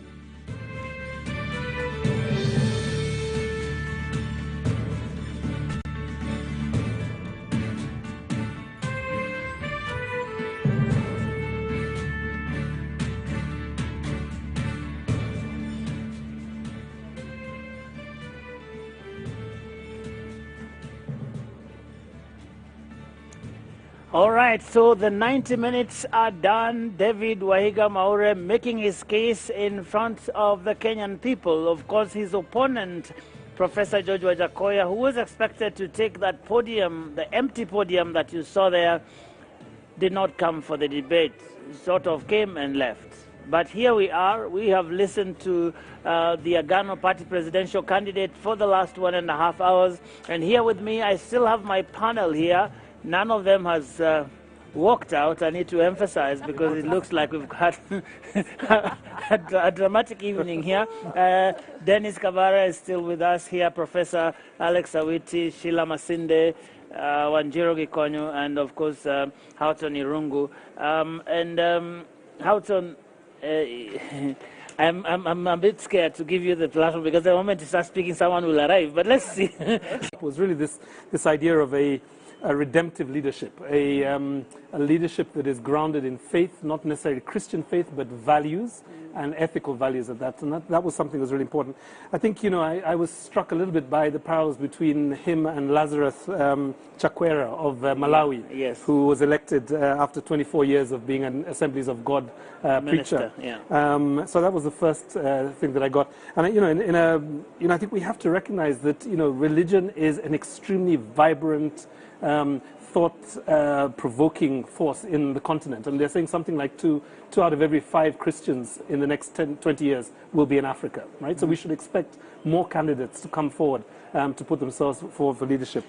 Fact check. All right, I told you, but it's not a candidate. It is the Agano Party presidential candidate is out there, and you just want to hear how he thought this went for him. You're not lucky. Thank you very much, Joe. He is outside here, just emerging from the debate. Your opponent, the man you were meant to engage on the podium, the Roots Party presidential candidate, Professor George Wajackoyah, failed or rather declined to take part in this debate. What do you make of that?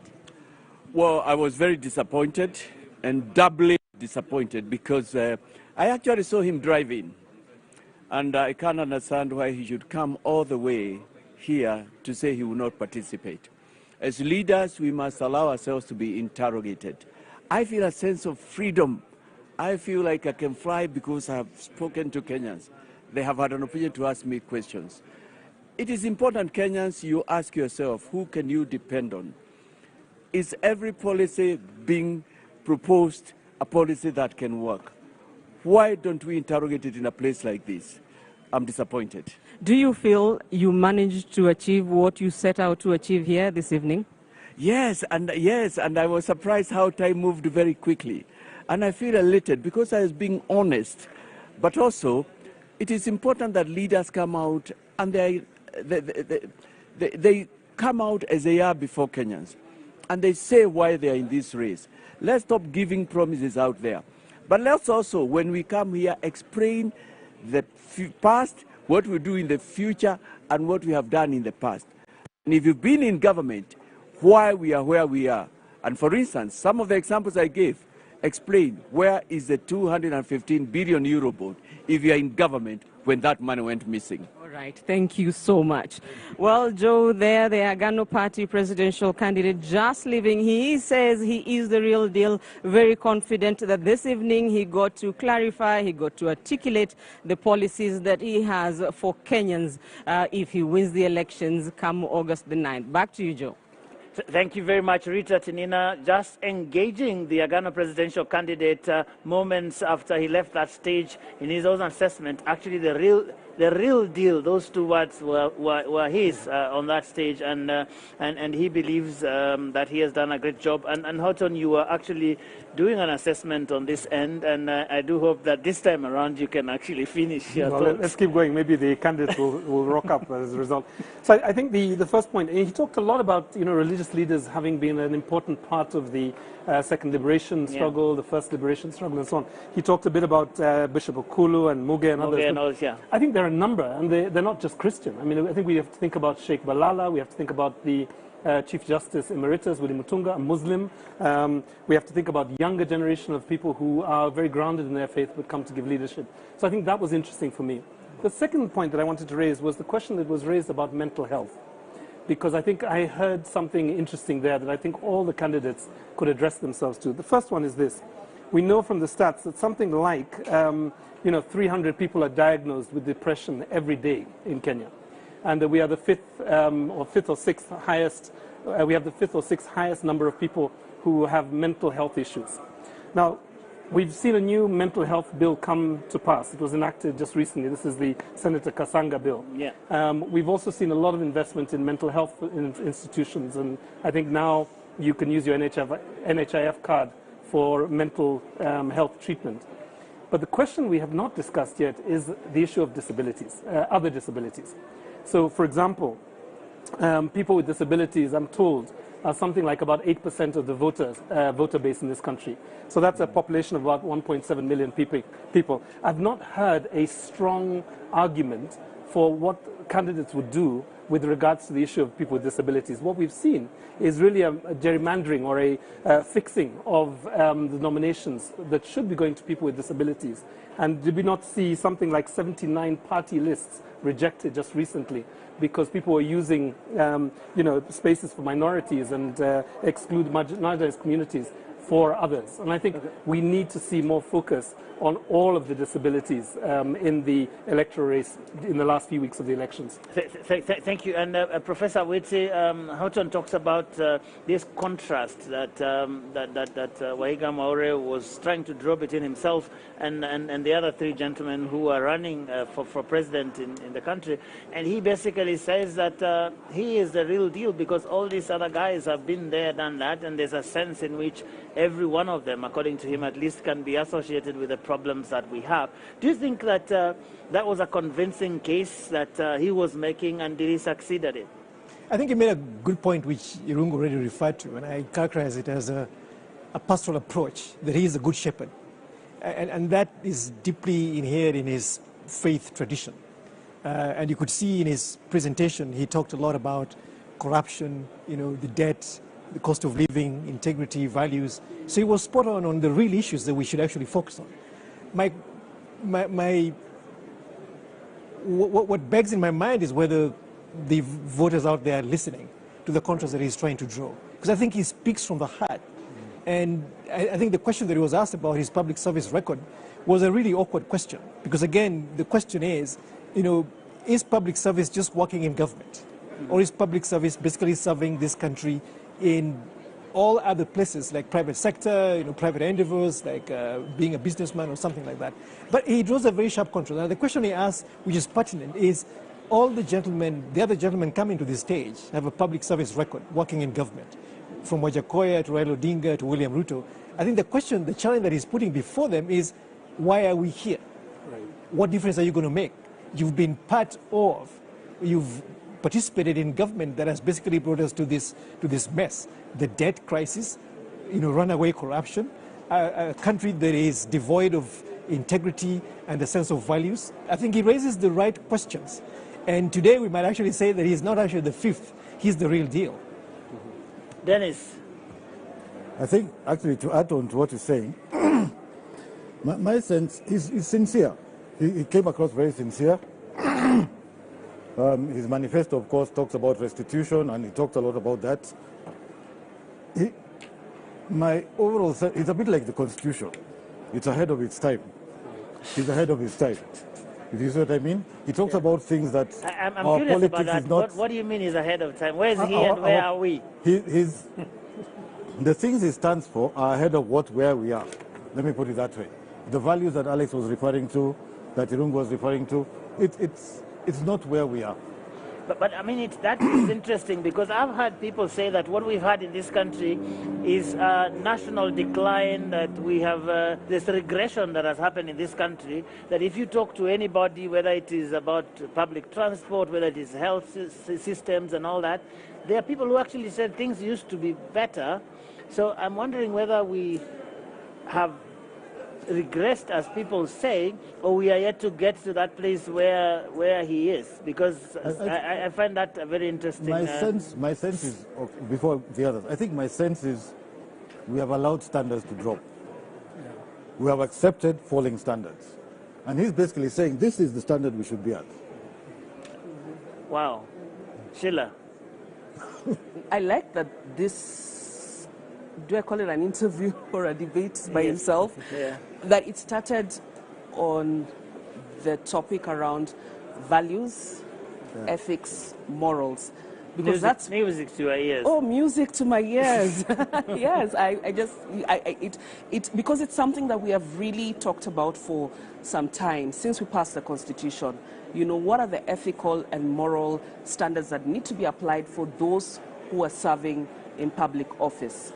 And because when you look at the picture now, when you look at the ballot papers right now, a lot of those names are people who are not fit to hold office because they've been accused of one offense or another. That's an interesting distinction, because you're talking about a different standard. Right now, in this country, the standard that we know, which we apply all the time, and every politician in town knows about it, innocent until proven guilty, and now they added something until you have exhausted all your appeal mechanisms. So what you are talking about is a different standard, and that is an interesting one. Yeah, we have applied a criminal standard to Chapter 6, which requires a moral and ethical standard if we're going to actually live and breathe life. But how do we get there? If the Constitution is not going to give it to us, if legislation is not going to give it to us, how do we get?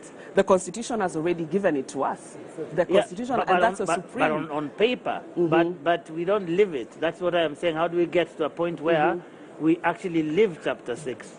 I think, well, for now, in the next 2 weeks, because this is what we are looking forward to, August 9th, is about Kenyans applying those standards as they make decisions on the ballot. And as Maure spoke, that is what struck my mind, because we need people who are bringing respect and honor to public office. When you get into public office, it is not your personal property.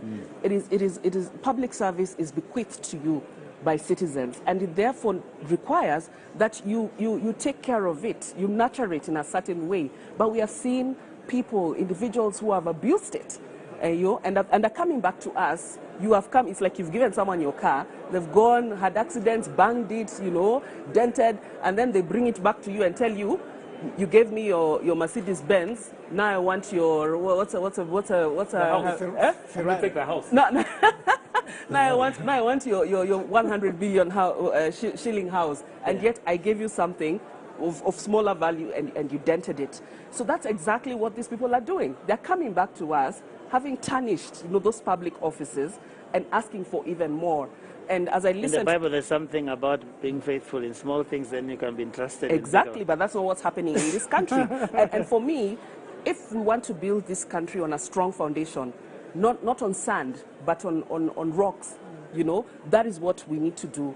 And then we can then be able to relieve all these plans that they have. If it's about gender representation, it's about the economy, it's about food security. That can't happen without talking about values, integrity, morals, and so on. But let me just talk about some of his comments that he made on issues around corruption, because he kept on coming back to it, the cost of corruption, and so on. I saw him talk about a lot of figures. I would have wanted to hear more about the qualitative cost of corruption.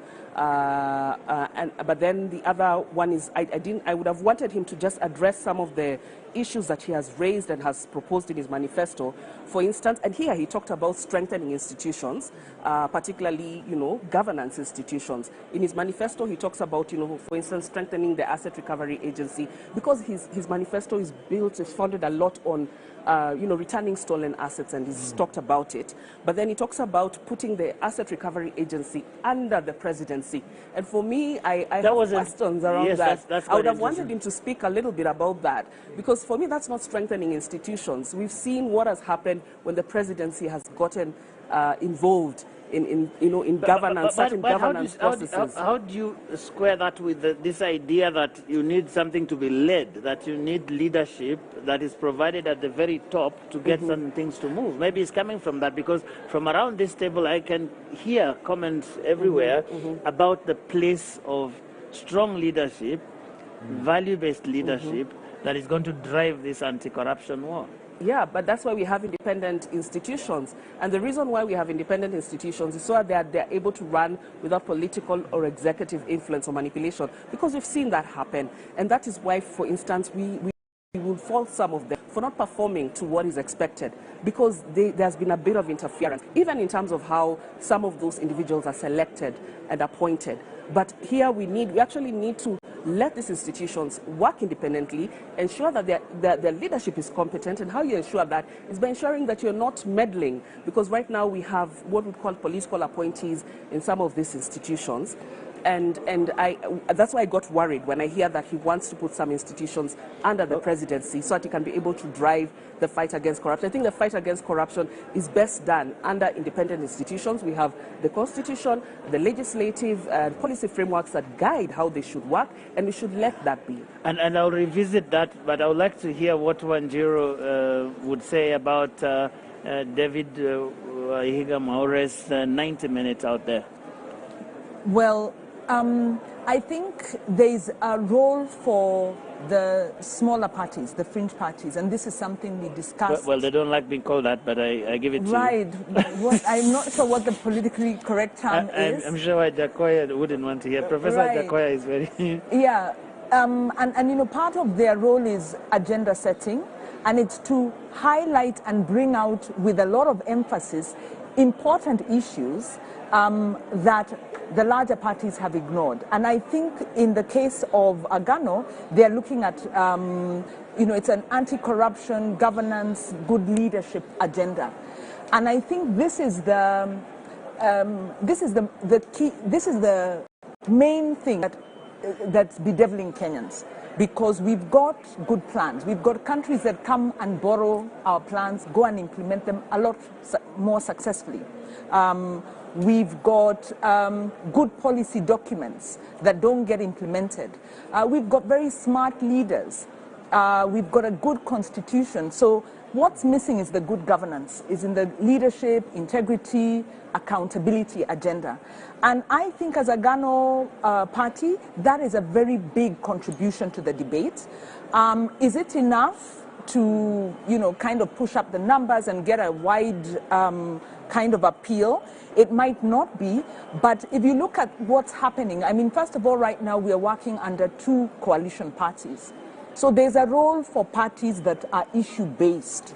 And as long as we are doing coalition building, as long as the party then is also serious in terms of not just showing up around elections, but staying in between, there is a role for parties that are issues-led. And this, I think, is the central party, central issue bedeviling us. It's interesting that you're saying this is the central issue, and it is being championed perhaps more than anyone else by a party that you call fringe, because it is a small party. It's not as big as the behemoths that the coalitions are. Isn't that an interesting paradox in a country that the things that we say are important here don't seem to be pushing the electorate in any one direction? As a matter of fact, there is no evidence as we speak now that corruption, for example, would make people not vote for someone. Yeah, it is a paradox, but maybe we can look at the example of like the Green movement, where you've had smaller parties, where you've had what was maybe a bit of a fringe issue, but a very important issue, now come to the center stage. So I really agree with what David is saying. Actually, I agree with all the panelists that it's very important to keep it on the agenda. It's an agenda we've been talking about and is kind of getting overtaken by the economic agenda. So it's important to Agano reminds us that economy is important, but you need to have the foundation. And possibly it's an issue whose time is not on the table, but until it is, we are going to remain in this kind of stop-start situation as a country where we don't quite achieve the economic potential that we can. Dennis, you have done a lot of work in this economy governance space, whether it is Vision 2030, whether it is just sort of analyzing Big Four and all of these things. And there's a question that's troubling me here about the nexus between corruption and the economy, because it almost seems to some people that it is either or. And yet, what I'm hearing around this table is that they are inextricably intertwined, that you actually don't talk about the economy in any exhaustive way if you do not talk about the impact corruption is having in terms of impeding economic development. Sure. You can't talk about the economy without talking about corruption. I think the arguments that are being made now, from what I'm seeing from the other parties, is that corruption is not does not have such an effect as it should. I think that's the wrong argument. I think this guy's argument is good because it goes back to basics. For me, corruption is the opposite of policy, if you see what I mean. So that every corrupt act is the negation of a policy act. Yeah? So if you're not doing the policy, which is the good thing, corruption is the bad thing. So you can't fix, and that's how you fix the economy. You fix the economy through policy. So for me, these things are completely related. They are related. I think the only point I'll make is, I don't know where his numbers are coming from. The 12 trillion, 15 trillion, I'm not sure about that. Yeah, even how to wanted to fact check him, but let's hear. He makes a good point. A lot of these manifestos that are being thrown at us are all visionary. But there's no one telling us about legacy. And by talking about these things of 12 trillion or 1 trillion or whatever outside, he's telling us fix the legacy thing. But that's one number I want to hear from you. We've been told every day that because the president said there is some 2 billion that is lost every day. I don't know whether you share the view that that is possible, whether that is, because I've had certain parties, and he also referred to him quite a bit, to that question of 2 billion quite a bit, and it's almost as if all these parties are beginning to even make policy proposals with that as a key assumption. I think that's exaggerated. I think 2 billion is probably the total of misaccounted and unaccounted for money. I don't think it's all theft. I don't think so. Okay. I think 700 billion is high. 700 billion, a third of the budget. 2 billion a day. 2 billion a day is how much annually? That's it's 700 billion. That's a third of the budget. Right. Yes, but in terms of the minister, but didn't the Auditor General talk about a third of the budget the not being Minister of accounted? Finance has said that we lose in terms of tax expenditures, taxes, revenue unaccounted, between 600 billion to 700 billion a year. It's now 300. Pardon? It's now 300. This was in 20. It was in 2020. You have recklessly mishandled, or does it mean that somebody has stolen it? I think the president said stolen. The Auditor General, Edward Oko at the time, actually said a third of the entire budget is unaccounted. Yeah, unaccounted for, which does not mean stolen. You get? But, I mean, I know this for a fact. Sometimes I lose some notes. It doesn't mean that I've stolen them, right? But Joe, can I come back to just? I want to make quick points, right? One is this one, right? Yeah. It's not a paradox, right? This point about corruption is the single most important issue in this country, but yet we are not voting for candidates who are fighting corruption or are saying this is the key area of their focus. Refusing to vote for people because they appear corrupt. Exactly. My son had a very interesting point. He said, listen, the problems are only big because we're not big enough to deal with the problems. It is the lack of capacity and agency within this country to deal with issues of corruption that is the issue that we have to address while we think about what is actually happening with the money. And this 2 billion conversation is one of them. The second point is this one. There is only two differences between a leader and a criminal, right? If we can just simplify this conversation. The first one is a leader has a conscience, right? Put in the face of temptation, they will not steal, right? They have a conscience. It is internal. If they don't have a conscience, then they have a fear of consequences. If you have a country in which there is people in positions of power who have no conscience and no fear of consequences, then you just have a chaotic country. And that's the point, I think, simplified. But how do we get there? You have to make corruption completely punitive. We have to criminalize it. We have to make sure that people are locked away. And secondly, that they're not put in positions. I mean, with a light touch with, the Agano leader, I do hope that if Mwara is not the 5th president, that he uses his connections to get in touch with St. Peter, so that at the heavens gates, at the pearly gates, there will be a metal detector, there will be lifestyle audit documents, and there will be warrants of arrest for those people who have disgraced their office on this kingdom. I think that's just another opportunity for Mwara. You see why I was raising this thing. Look, you were talking about corruption, making it difficult, making it costly and punitive and all of these things. But we saw, like, I think it's Sheila who mentioned someone, the former MP for Sirisia, he was jailed. Now the case is going through some process and whatever, but the guy is on the ballot and who knows, he might get elected. So how do we get to that point where people actually have it in themselves that if you stink of corruption, look like corruption, walk like it, I won't touch you until you sort out your issues? I mean, how does it become question for me is an electoral issue? Transparency International have been doing, really, which is that the ethics, the Electoral Commission should not have allowed them to come before us. Yeah. Because that is my simple because response. When they go to the people, I mean, we've heard in this country somebody says, "Come on, Nimwizi wetu." Yes, it's a thief maybe, but our thief. Just leave him or her alone. Yeah, because Joe, as they're going back to the people, they're also going back with proceeds of crime and corruption. And that's how people are getting convinced and mobilized, to vote for this. And that's happening a lot, even in this election season. There's been a lot of exchange of money at the ground. You attend a rally, you're paid to disrupt someone's rally, you're paid to intimidate others. There's been a lot of cases of voter bribery. Where is this money coming from? Those are proceeds of corruption. And that's how these people continue to get a lifeline, because they continue to convince Kenyans with money that is stolen. But what we need to do, in addition, and I agree with Irungu, in terms of ensuring that we kill impunity, the only way is by punishment. But one of the other ways, other than using the law and enforcement and so on, there's a question we're not really looking at, is the whole question around culture change.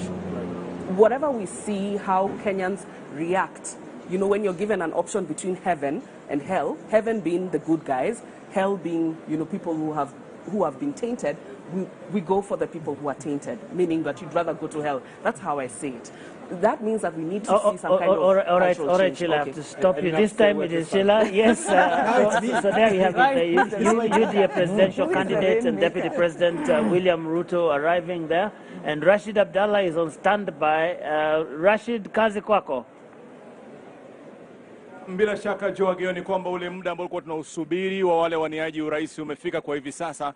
Akiwa kwanza kufika ni mwaniaji urais kwa tiketi ya UDA chini ya mwamvuli wa Kenya Kwanza, ambaye si mwingine bali naibu rais William Samoei Ruto, ukipenda daktari, ambaye amefika katika muda huu angalau kuja kuzungumza na wananchi ili aweze kuweka ajenda zake paruanja, manifesto zake zieleweke katika mjadala katika siku hii ya leo. Kwa hiyo kwa hivi sasa tutakuwa tunamsubiri. Kumbuka ni mjadala wa pili, wa kwanza umeweza kukamilika, ambapo David Waiga Maure ameweza kueleza ajenda zake baada ya Profesa George Wajakoya kufika na baadaye kughairi kutoshiriki mjadala kwa sababu ambazo ziko nje ya uwezo wetu. Katika awamu hii ya pili itakuwa ni zamu ya naibu wa rais William Samoei Ruto akiingia katika mjadala na aliyekuwa waziri mkuu Raila Amolo Odinga. Lakini kwa hivi sasa Joageo, ni fursa ya kipekee kuweza kuzungumza naye, maana kumbuka ameweza kuandamana na watu wawili muhimu sana katika chama cha UDA wakati ule kule Kasarani, wakileta ajenda ya kwamba kama wanaafiki William Samoei Ruto kuwa mgombeaji wa urais kwa tiketi ya UDA. Yupo mama mboga mmoja aliweza kutoa swali hilo na mtu mmoja wa bodaboda akaweza kuidhinisha na kukubaliana hilo. Hivyo basi watu wao wawili ndio wale ambao wameandamana nao katika siku leo, pamoja na mkewe na familia yake. Kwa hiyo utanipa nafasi kwa hivi sasa kwa dakika moja tuweze kuzungumza na naibu wa rais ambaye amefika hapa. Shukrani sana naibu wa rais kuweza kufika katika siku hii ya leo. Hii ni siku ambayo ina umuhimu sana kwa kwao, manake umesitisha kampeni zako ukasema siku ya leo ni siku ya mjadala. Ina umuhimu gani kwako, kwa chama, kwa muungano na kwa taifa? Leo ni siku ya muhimu kwa sababu tumekuja hapa tupate nafasi ya kuongea na Wakenya. Wakenya waweze kujua tarehe 9 mwezi wa 8 wataamka mapema, waende wapige kura na wajue ni kwa nini wanapiga kura, ni upande gani watapiga kura na ni kwa sababu gani. Na ndio leo ni siku ya muhimu kwa sababu tutapata nafasi na wenzangu kujieleza, kueleza manifesto yetu, kueleza misimamo yetu kuhusu mambo ya muhimu yanayowahusu Wakenya na taifa letu kwa ujumla. Tutazungumzia mambo ya uchumi hasa, tutazungumzia mambo ya vile tunaweza kuondoa njaa katika taifa letu la Kenya, vile tunaweza kupunguza gharama ya maisha, vile tutaweza kuzalisha nafasi za ajira za vijana wetu, vile tunaweza kuhakikisha kwamba wakulima wetu wanaweza kuendelea na majukumu yao, na mambo yale mengi muhimu ya matibabu, masomo ya watoto wetu, mambo ya afya. Haya ndio mambo ya muhimu, na naamini ya kwamba Wakenya wanangojea kujua ni yapi tulio nayo.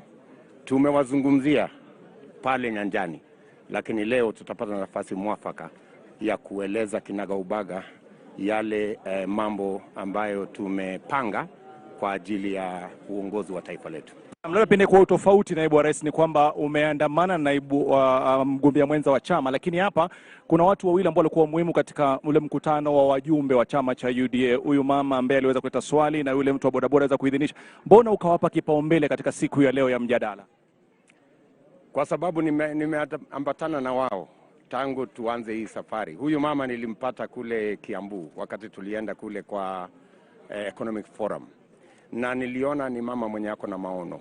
Alitoa mchango wake kama vile wa mama wengi na Wakenya wengi wa tabaka mbalimbali. Karibu Wakenya 90,000 walihusika katika kutengeneza manifesto yetu ya Kenya Kwanza, na ni baadhi ya wananchi kama mama huyu na huyu mungwana ambaye pia ni mshirika wetu mkubwa katika chama cha UDA katika muungano wa Kenya Kwanza. Pengine kwa kauli ambayo unaweza kuitumia kuweza kumalizia kwa yule hasla ambaye anatizama, anatarajia nini sasa hivi kutoka kwa kiongozi wake? Anatarajia kujua ni vipi yeye ataweza kuweka chakula katika meza, ni vipi mtoto wake anaweza kupata ajira, ni vipi masomo yake ya watoto wake itashughulikiwa, ni vipi kilimo kitashughulikiwa na serikali inayokuja, na ni vipi anaweza kuhakikisha kwamba ako na matibabu, na ni mpango gani tulio nayo kumshughulikia ili aweze kupata matibabu bila matatizo. Naamini kwamba haya ni baadhi ya mambo Wakenya wanangojea. Naam, kila laheri katika mjadala, kila laheri katika mjadala. Naam, naibu wa rais William Samoei Ruto, daktari, akisema kwamba katika siku ya leo ashazungumza mengi katika kampeni Joe Ageo, lakini ana fursa ya kipekee kuweza kuyachanganua kwa utaratibu katika mjadala. Hivyo basi ameandamana na watu wawili ambao ni muhimu sana katika safari yake ya yeye kuchaguliwa na kupewa tiketi ya uwaniaji wa rais. Narudi kwako ili Wakenya wapate fursa baadaye ya kujua mengi na wachanganuzi matarajio yao na hoja ambazo ni muhimu kujadiliwa katika siku hii ya leo. Joe Ageo. Shukran. Rashid Abdallah there speaking to the Deputy President, who is the UDA presidential candidate in the Kenya Kwanza coalition in this election that is now just 13 days away.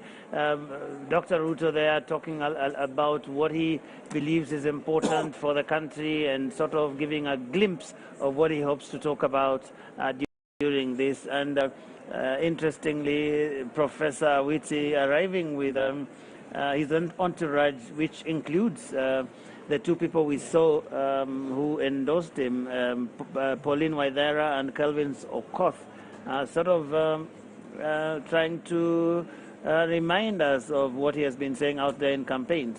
Well, the DP is a master of optics, and I think this is just basically one of those instances where he uses to full effect essential imagery just to construct a narrative that endears him more to the ordinary Kenyans, because those two people are very unlikely participants at this level in this country. We don't see ordinary Kenyans flank presidential candidates. But I was just about to say one thing. The reason why ethics, integrity, and values are subordinate in our political discourse and in political organizing is because the basis for political mobilization is still ethnic.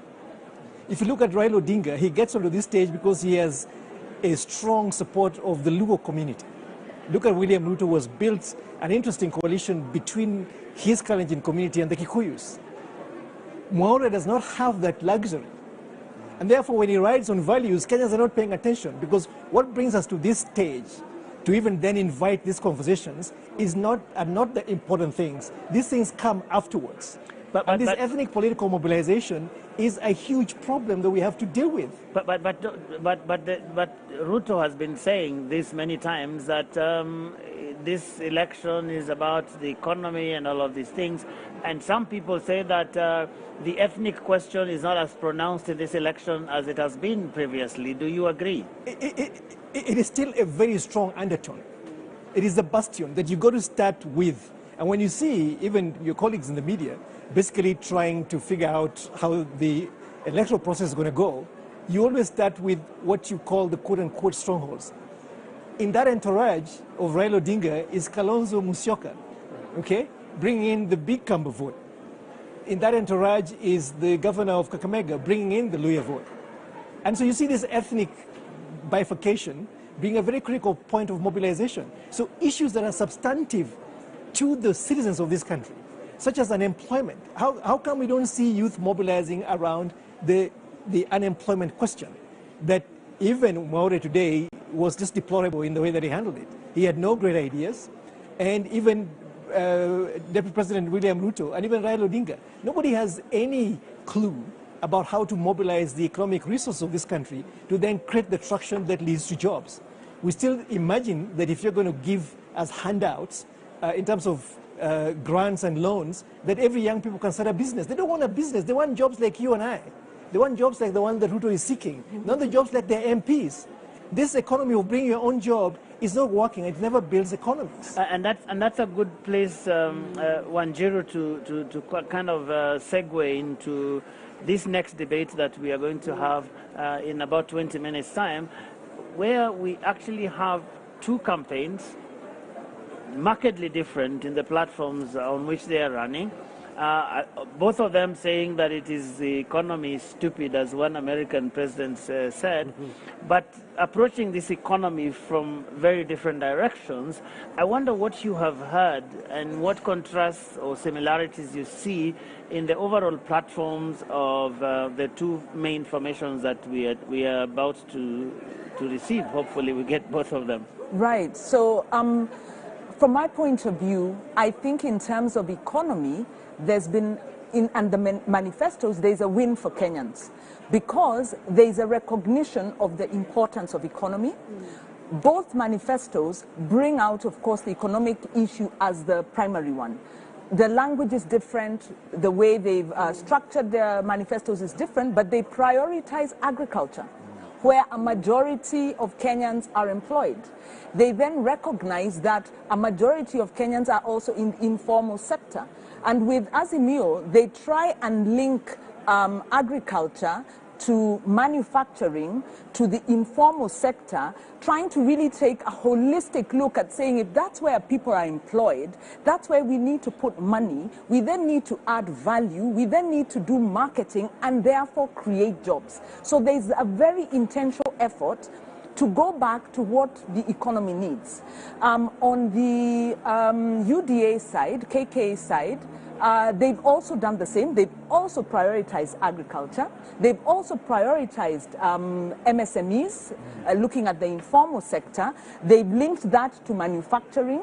They also prioritize ICT. So in terms of the priority sectors, you can say they have prioritized both of them and recognize, using different language, that trickle-down economics is not working, that you really need to engage the majority and be meaningful in that way. So one, in terms of the broad economic priorities, I think they're on the same page. A slight difference because Kenya Kwanza takes more of an enterprise, social enterprise approach, whereas the Azimio takes more of a social democratic development approach, more welfare approach. But in principle, they have a good sell. And as manifestos go, much as we have, we're very cynical about them, we must remember that Jubilee Manifesto was a kind of a jumble of projects that they tried to implement and essentially broke the economy.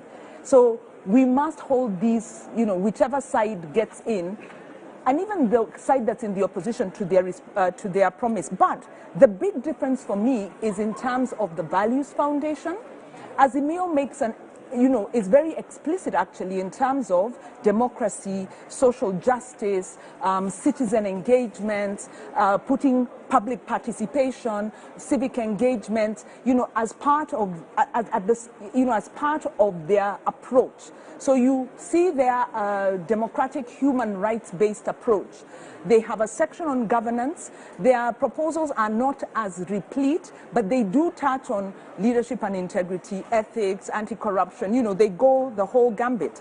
But when you look at Kenya Kwanza, it's missing in terms of the values foundation. And their approach to governance is to strengthen institutions, which is good in itself, but really that's a basic, public, one, it's based in the Constitution, strengthens those institutions because they're focusing a lot on the oversight institutions, giving them enough money, giving them independence. That's the constitutional position. But they do not touch leadership and integrity. So, and you understand why. And I want us to discuss that emerging dichotomy, whether that's something that we can look forward to in the coming elections. But Dennis, I wonder what fundamental differences, briefly, do you see between the two platforms that have been presented to us by Azimio and Kenya Kwanza? Do you want us to close the Maure debate? Because I think there's still some issues that we didn't cover. Well, we could go that all night long, but we have only 20 minutes. Oh, okay. Debate, so in fact, it is less now. To say something quickly? Yeah, I wanted to say something very quickly. I think either. Dennis, is that you donating your time to him? I'm donating 1 minute to him. 1 minute to me. So 1 minute to him. It's about Wajakoya and facts.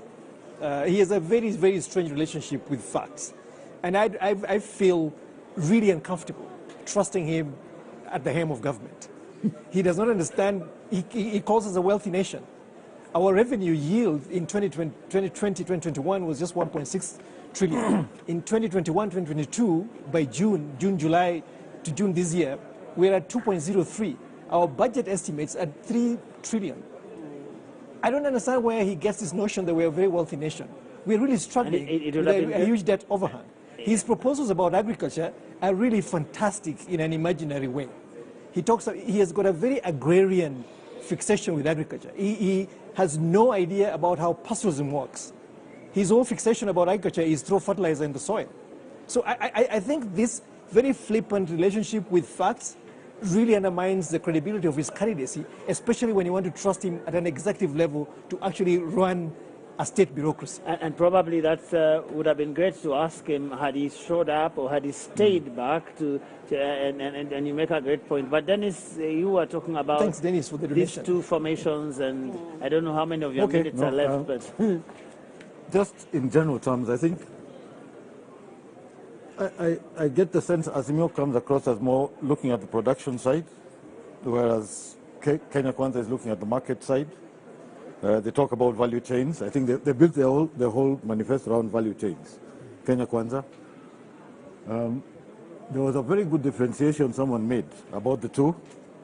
Azimio is more towards welfare society, whereas KK is towards fair society.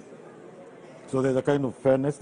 For me, and then there's, I think Azimio's is very much, there's a social charter. There's a social charter, social contract. I think that's what Wanjiru was saying. KK is very much empowerment. So it's about empowering people. And of course, the detail is different. I think there's some innovative things. I think KK has gone much deeper into things of public finance, talking about securitizing pending bills, an infrastructure bank. You know, they've gone into much more detail on the public finance side. So they're a bit specific on that. But I take Wanjiru's point, by the way. I think there's an important point. On the governance, they've instrumentalized it. So there's no underpinning philosophy. Yeah. It's about instruments. Governance is an instrument, right? There are no underpinning values. I think that's a very important point, especially since, in fact, I wanted to make this point. In the foreword to the manifesto, the Deputy President says he wants to do three things. Defend the Constitution, institutionalize our politics, and create jobs. It would be very interesting to see what that means. Okay, Sheila, you haven't said anything. I don't know what you see in front of us if any of these two people were to get to power. What distinctions do you see, especially from where you sit? Well, first, I just want to, if I reflect back on the Jubilee Manifesto and why there were some, can I call them, some promises were dead on arrival, was because they really didn't look at the legislative and policy institutional framework. What is the current framework? That's something that I feel a lot of them are not looking at even as they make certain promises.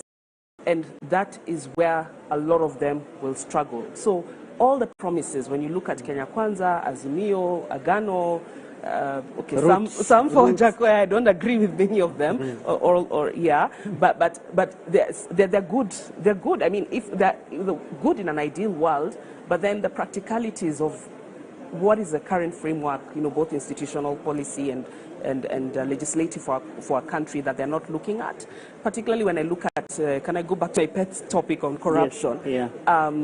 And I, like, for instance, like the DP is talking about give financial and operational independence to institutions like responsible for fighting corruption, the judiciary, and so on, which is good, and which, as we have said, has been a problem, that most of these don't have the resources and even the independence, the muscle to be able to operate. But then there are certain challenges that we've seen, and I've not heard them talk about how they will address some of these challenges to their institutional, functional, financial independence of these institutions. Yeah. But for me, primarily as well, I think that when it comes to the issues around corruption, I still feel like they've looked so much on the issues around enforcement, but we're not looking at prevention. And for as long as we're not looking at fighting corruption from a prevention lens, we'll always be fighting. Okay. Yeah, and chasing after the money. So I'd like to hear a little bit more about how they will actually prevent. And one classic way of starting to prevent corruption is by ensuring that people who have been accused, there I go with my song, yes. people who have been accused of corruption yes. don't get anywhere near public office. So Hodson, you have only 1 minute within which you hope someone will arrive. But you have the last word on this one before we take the break to go to the maybe allow me to keep speaking until somebody shows up, right? You have exactly 1 minute. Yeah, I think what folks have said is, I would agree with much of what everybody said. I think, 6 months ago there was no galvanizing idea in the political space. I think we now have some ideas that are fairly cogent, they're clear, they're inspirational, they're aspirational. Of course, we're waiting to see budgets and schedules and the first 100 days, first 180 days and so on. But I think the harder questions will be, for example, what do we do with the parastatals that continue to drain the coffers? What are we going to do with the fact that we have huge recurrent expenditure bills in terms of staffing? Okay. What are we going to do with this pension that Jubilee had, which was to create infrastructure everywhere? And I think so these are some of the challenges. And we can only get some of those questions, hopefully, inside the hall, because we want to take that break right now. And when we come back in the next couple of minutes, we'll be inside the auditorium to hear what the candidate who's arrived has for us, hoping that the other one will arrive at some point. But here we are, taking that break for the second and final debate of the night.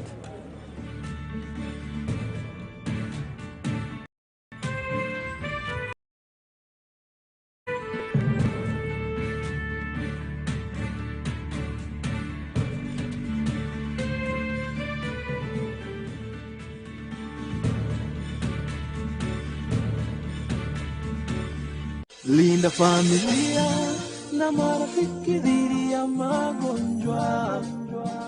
The UHC coverage journey is on. NHIF is working under the guidance of the Ministry of Health in the UHC Step Up, which presents an opportunity to secure Kenyans access to quality health services without suffering financial hardship. So take the bold step today and safeguard your families by enrolling to NHIF to ensure health for all. Kwa majina mimi naitwa Moses Kuria, mkaaji wa hapa Bomboruru, ambao tunafanya na kazi na hii sako yetu ya Geno Sako, ambao ruti yetu ni Bomboruru Sabaseri.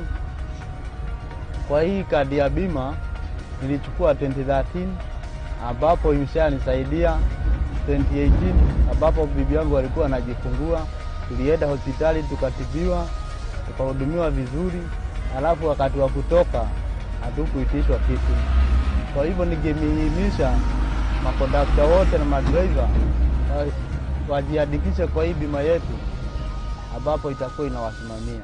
Linda familia na marafiki dhidi ya magonjwa.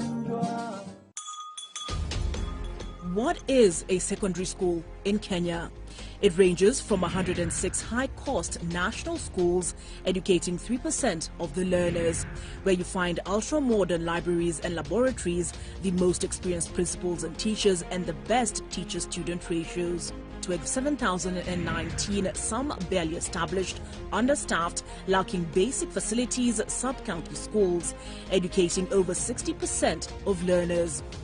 Given that KCSE is the most consequential examination in our education system, isn't it fair that we level the ground for all learners to excel by narrowing the capacity gaps between the worst and best schools to deliver quality education?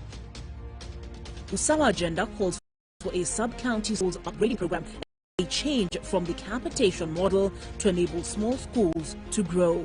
Without these, SDG 4 is a false promise to most Kenyan children.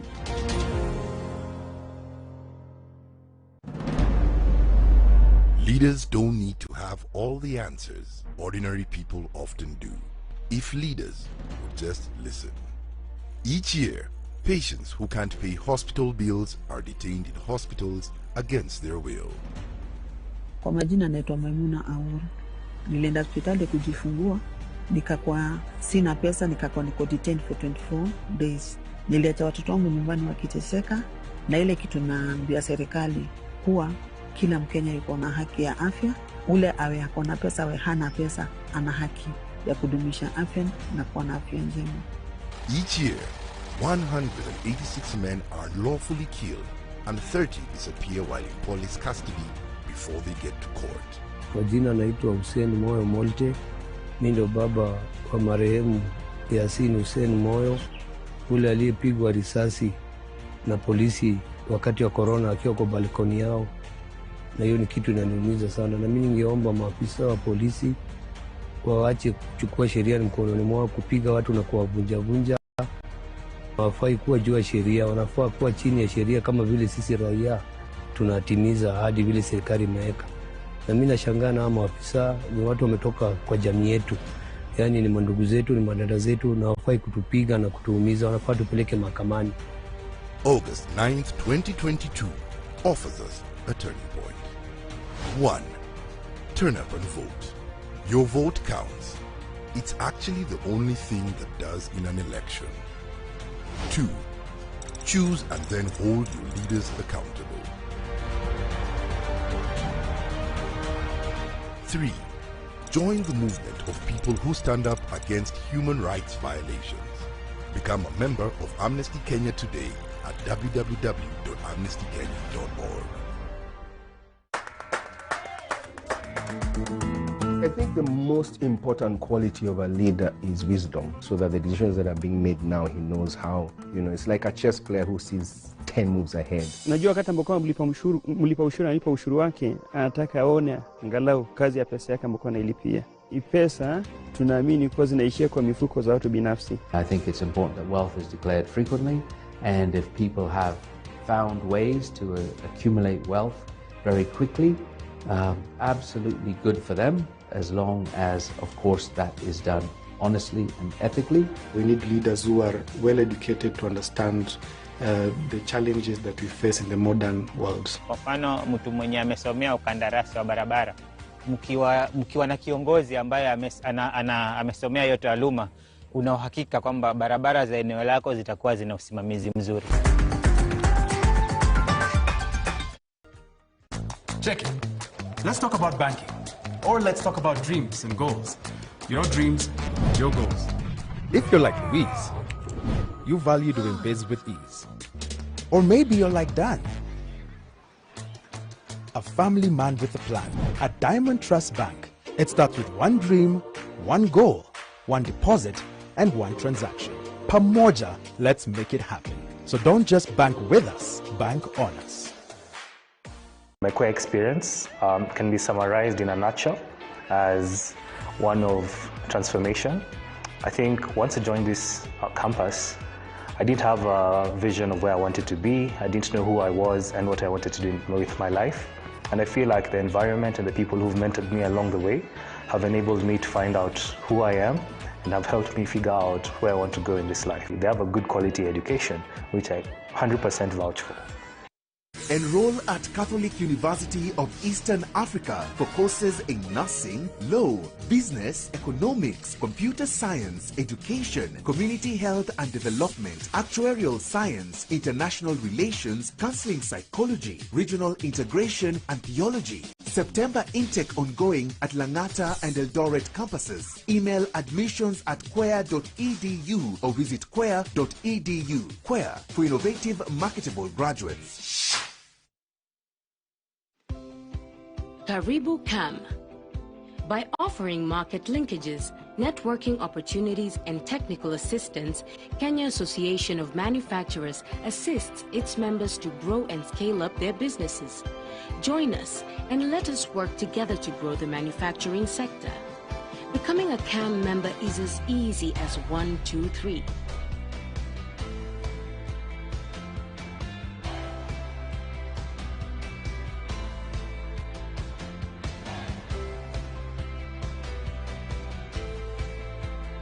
Kenya Association of Manufacturers, driving global competitiveness.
Good evening and welcome to the Pope Paul VI Learning Resource Center at the Catholic University of Eastern Africa here in Nairobi. My name is Eric Latif of Spice FM and KTN News. And I'm Yvonne Okwara of Citizen Television. Welcome to the second of two presidential debates between the four presidential candidates cleared to run for president in the forthcoming election. This is the last of 6 national televised debates organized through a joint media presidential debates initiative bringing together literally the entire Kenyan media fraternity. The candidates participating in the debate tonight have agreed to the rules and guidelines requiring them to conduct themselves with utmost decorum, address each other with respect, and extend honor to viewers watching this debate live across all of Kenya's broadcast media platforms. The candidates in the debate have also agreed to observe the highest standards of ethics in their conduct on the debate platform. The candidates are not permitted to carry or refer to their mobile phones or to wear any listening devices, including earphones. Medically recommended hearing aids are exempt from this rule. But luckily, we have confirmed that none of the candidates is on a hearing aid. Ethics and guidelines also remind the candidates that they shall not carry to the debate platform any written material, whether books or journals, manifestos, or any articles, including even handwritten notes.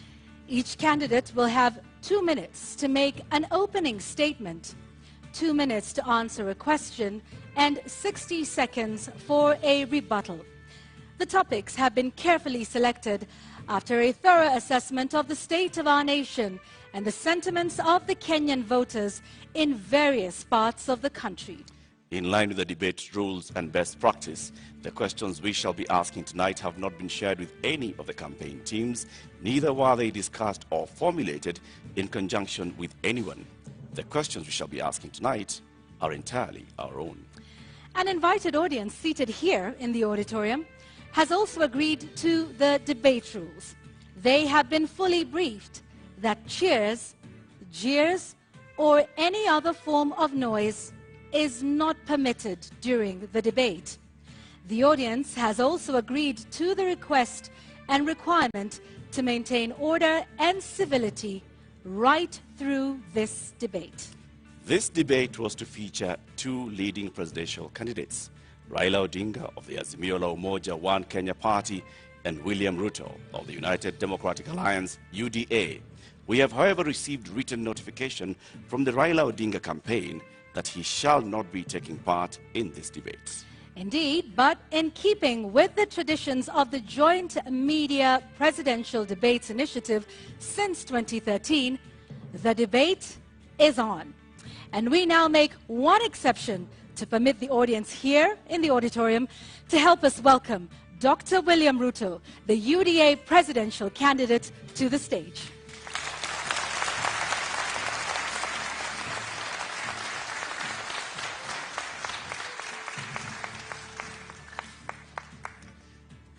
Your Excellency, Deputy President, Honorable Ruto, thank you very much for honoring Kenyans with this appearance. We shall conduct a series of question and answer, and whose topics have already been shared with you. We'll give you 2 minutes to begin with your opening statement before we go to the main thrust of the questions tonight. Thank you very much.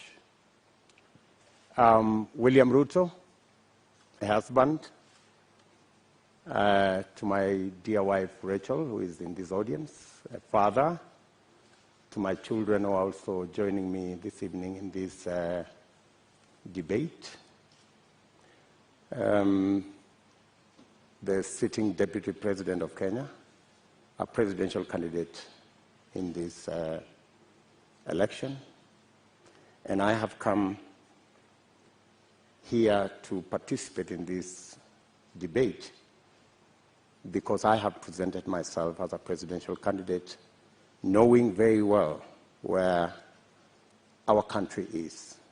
We are a country that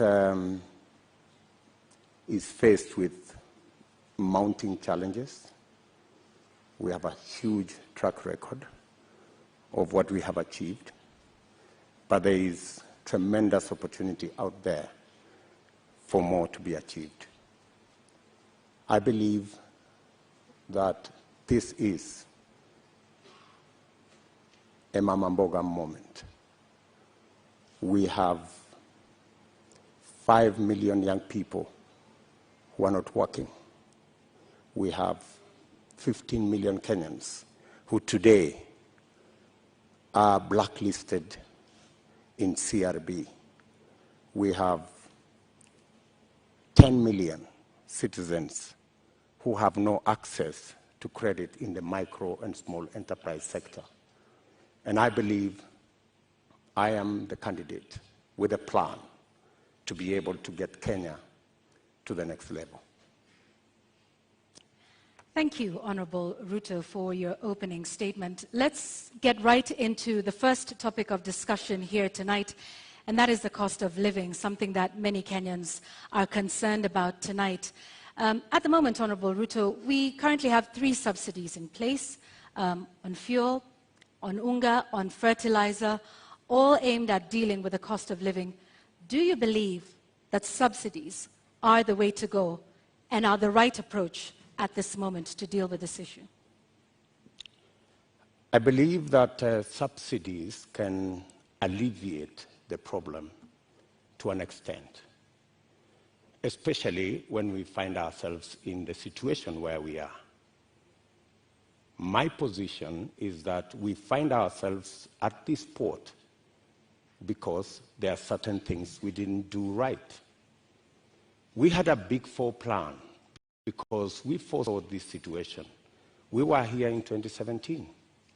We decided then that it is proper to formulate a plan that included matters food security. If you look at the 4 pillars of the Big Four plan, one of them was agriculture and food security and nutrition. Unfortunately, that plan fell apart. It was actually sabotaged. So we find ourselves in this space because, one, we didn't capitalize our agricultural sector.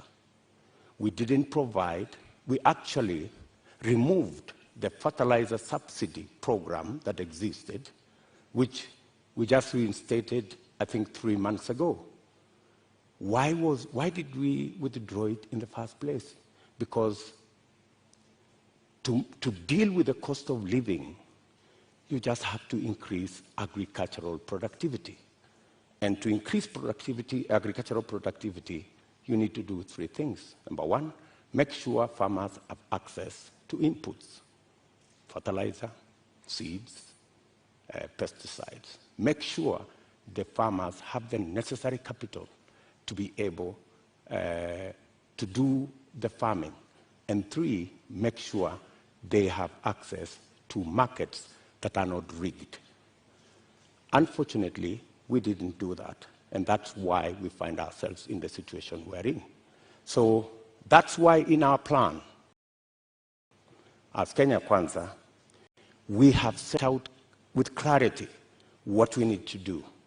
We have put in place a 30 billion revolving fund to make sure that farmers have access to inputs.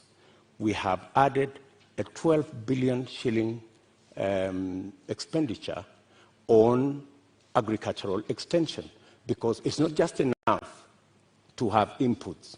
It's also important for farmers to use the latest information on how to get our farming right and increase the productivity of every farmer. And the statistics show, with access to fertilizer, with access to certified seed, with access to capital, a farmer who produces 5 bags can produce 15. So we can actually double, if not triple, our agricultural output. What that means is that the 2 million farmers who today are net importers of food themselves can actually produce surplus. And we can make sure that we have sufficient supply that ensures that the prices are reasonable for everybody. So the real solution to the cost of living, especially on matters food, because we all understand the biggest contributor to the high cost of living is the cost of food. The average expenditure of families is 52% of their income. In fact, poorer families spend between 60 and 65% of their income on food.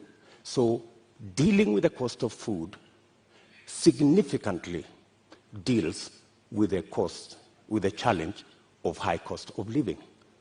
Honorable Deputy President, if I may just interject, what you say today has also been said by you before. In the first term of your administration, you pledged the same, that you are going to deal with agriculture, you're going to support farmers, and that's when the first fertilizer subsidy was rolled in, before it was embroiled in scandal. And minimize on borrowing. Honorable Ruto, while we stay on the issue of national debt for a moment, for decades the Treasury has refused to make public contracts that have been signed with some of our lenders like the Exim Bank of China or the China Development Bank. You've been part of a government that has refused to make this information public. Why? Those contracts and agreements, in accordance with the Constitution, are public documents. And the public have a right to know and to have access to that information. The fact that that information is not being made public is against the Constitution. So, under yet, the Mr. Kenya Deputy Kwanza President, administration, you have not...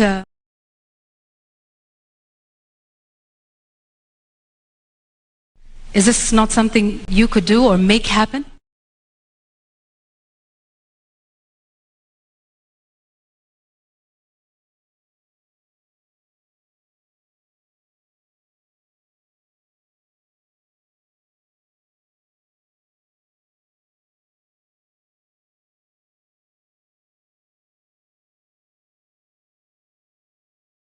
I'm sorry you've not been one.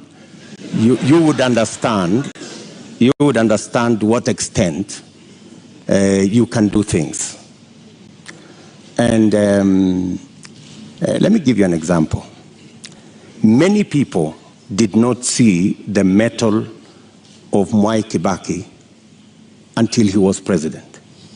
When he became president, he made a sterling job of being president. You are the sitting deputy president. Lackluster performer. I am undertaking to the people of Kenya that given a chance to be president, things will be different in Kenya.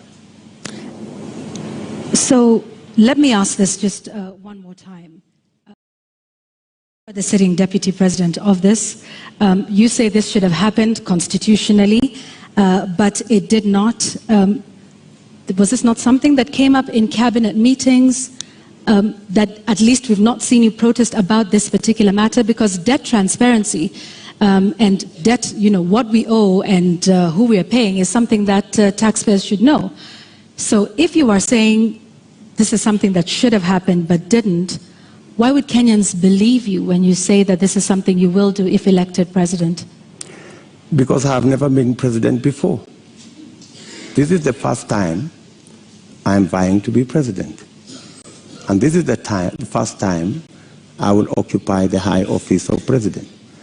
This is when the buck will stop with me. Are you saying, Mr. Deputy President, that in the last 9 years, you have sat in cabinet meetings and expressly said that you'd like the contracts details to be released to the public? I will not tell you whatever discussions took place in cabinet, because we are seeking to understand, Your Excellency. Because is what role you played it is not in making place. sure that the government that you serve is actually adhering to the Constitution and several court orders. Whenever it was available for me to take a position, I have always taken a position. And I have taken many positions. Sometimes that did not look. You would understand to what extent you can do things. And let me give you an example. Many people did not see the mettle of Mwai Kibaki until he was president. When he became president, he made a sterling job of being president. All along, everybody thought he was a lackluster performer. I am undertaking to the people of Kenya that given a chance to be president, things will be different in Kenya. So let me ask this just one more time. You are the sitting deputy president of this. You say this should have happened constitutionally, but it did not. Was this not something that came up in cabinet meetings? That at least we've not seen you protest about this particular matter, because debt transparency and debt, what we owe and who we are paying is something that taxpayers should know. So if you are saying this is something that should have happened but didn't, why would Kenyans believe you when you say that this is something you will do if elected president? Because I have never been president before.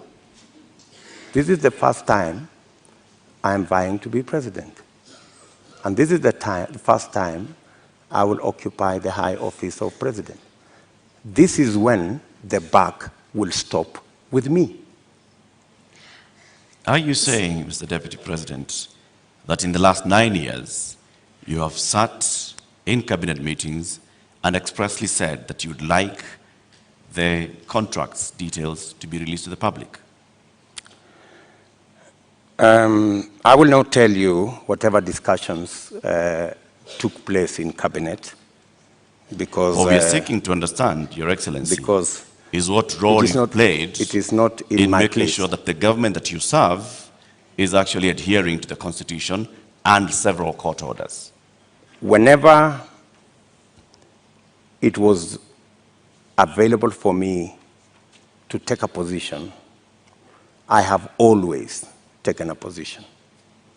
And I have taken many positions. Sometimes that did not look very popular, if you may. And I have taken very firm positions in cabinet. And I have taken very firm positions in the public. And I think people of Kenya know me not as a coward. They know that I take what I believe in, and I take positions. I am saying here that every contract signed by the government of Kenya is a public document, and it should be available to the public. The question of the SGR contract was raised even in the first term of your administration. It has never been made public. Mr. Deputy President, you don't have any record, any public record of you saying that these contracts should be made public. Why? You see, as Deputy President, there is so much that you can do. In fact, my role, my oath of office has 4 functions. Number 1, I swear allegiance to the people of Kenya and to the Republic, to discharge every responsibility given to me by the Constitution and the law. And number 3, to advise whenever required. That's the language of the Constitution. Whenever required, the President on matters that he requires advice. And number 4 is to serve people equally and fairly. So I have discharged that responsibility to the best of my ability. And I have made my position in regard to the contracts very well known to the right officers. It is not a matter I would have wanted to take it in public for purposes of making sure that government is functional. All right, I have just one last question on this before we move to our next topic of discussion, because you've informed us about, from what I understand, and you can correct me, Honorable Ruto, about the limited sort of powers of the Deputy President. Is that what you're saying in respect to making these contracts public? You said, and I quote, "I can only do so much as a Deputy President." Absolutely. Okay. However, in previous television interviews, you have stated that you and the President remain accountable for everything that has been done for this. So which is it, Mr. Deputy President? Are you responsible for not making these contracts public? Because you in the past have said that you and the President remain accountable and should be asked about everything that happens in this country. Precisely, that's why you're asking me, and I have answered you. I have said clearly that to the extent that my duty as Deputy President is concerned, I have discharged my responsibility. I have given advice to my boss on many issues, including that particular issue. So I have given him my advice, enumerating very well that it is the constitutional position that every contract is made public. I have given that advice to the President as is required of me. So, but you know the buck stops with the boss. Honorable Deputy President, let's now move to the next topic of our conversation this evening, and this will be on a matter of national security. You were recently in Elgeyo-Marakwet County, where you promised the people of Kerio Valley that you would do everything in your power to secure them. You've also been visiting other parts of this country, Marsabit, Baringo, Samburu, Laikipia, West Pokot. More than 300 people have died in the last 7 months alone in this country, killed by armed bandits. Livelihoods are lost. Children have not gone to school. Children have been killed. Kerio Valley residents have even petitioned the UN Secretary General, saying that their government has failed to provide them with security. In your manifesto, you say that security is a cornerstone of protecting people's livelihoods. Why has the government of Kenya, in which you've served as an assistant minister, as a minister, as a deputy president, been unable to secure the people of these counties? I quite agree with the feeling of many Kenyans. In fact, it's yesterday. It's not even last week. It's yesterday. I was in Elgeyo-Marakwet, and one of the leaders there told us we have buried 114 people in that neighborhood. So it is indeed a live and serious matter. You have seen me in when we came into office in 2016. I called all the leaders from Baringo, Elgeyo-Marakwet, Pokot, Samburu, and we had a serious leaders meeting in my office in Karen. And because of that meeting, for about 3 years, we went round, we mobilized all the governors, and we provided National Police Reserve in all those areas. And the situation was under control. But when we came into the handshake arrangement, a false narrative, very unfortunate false narrative, was rolled out that, all these National Police reservists in Elgeyo-Marakwet, in Baringo, in West Pokot, were actually a militia that William Ruto would use at some point. And all the National Police Reserve were withdrawn. A very reckless act. And with the withdrawal of the National Police Reserve, the situation went south. And that is why I was saying yesterday in Elgeyo Marakwet that we will do whatever it takes. And today, there is a program to build security outposts.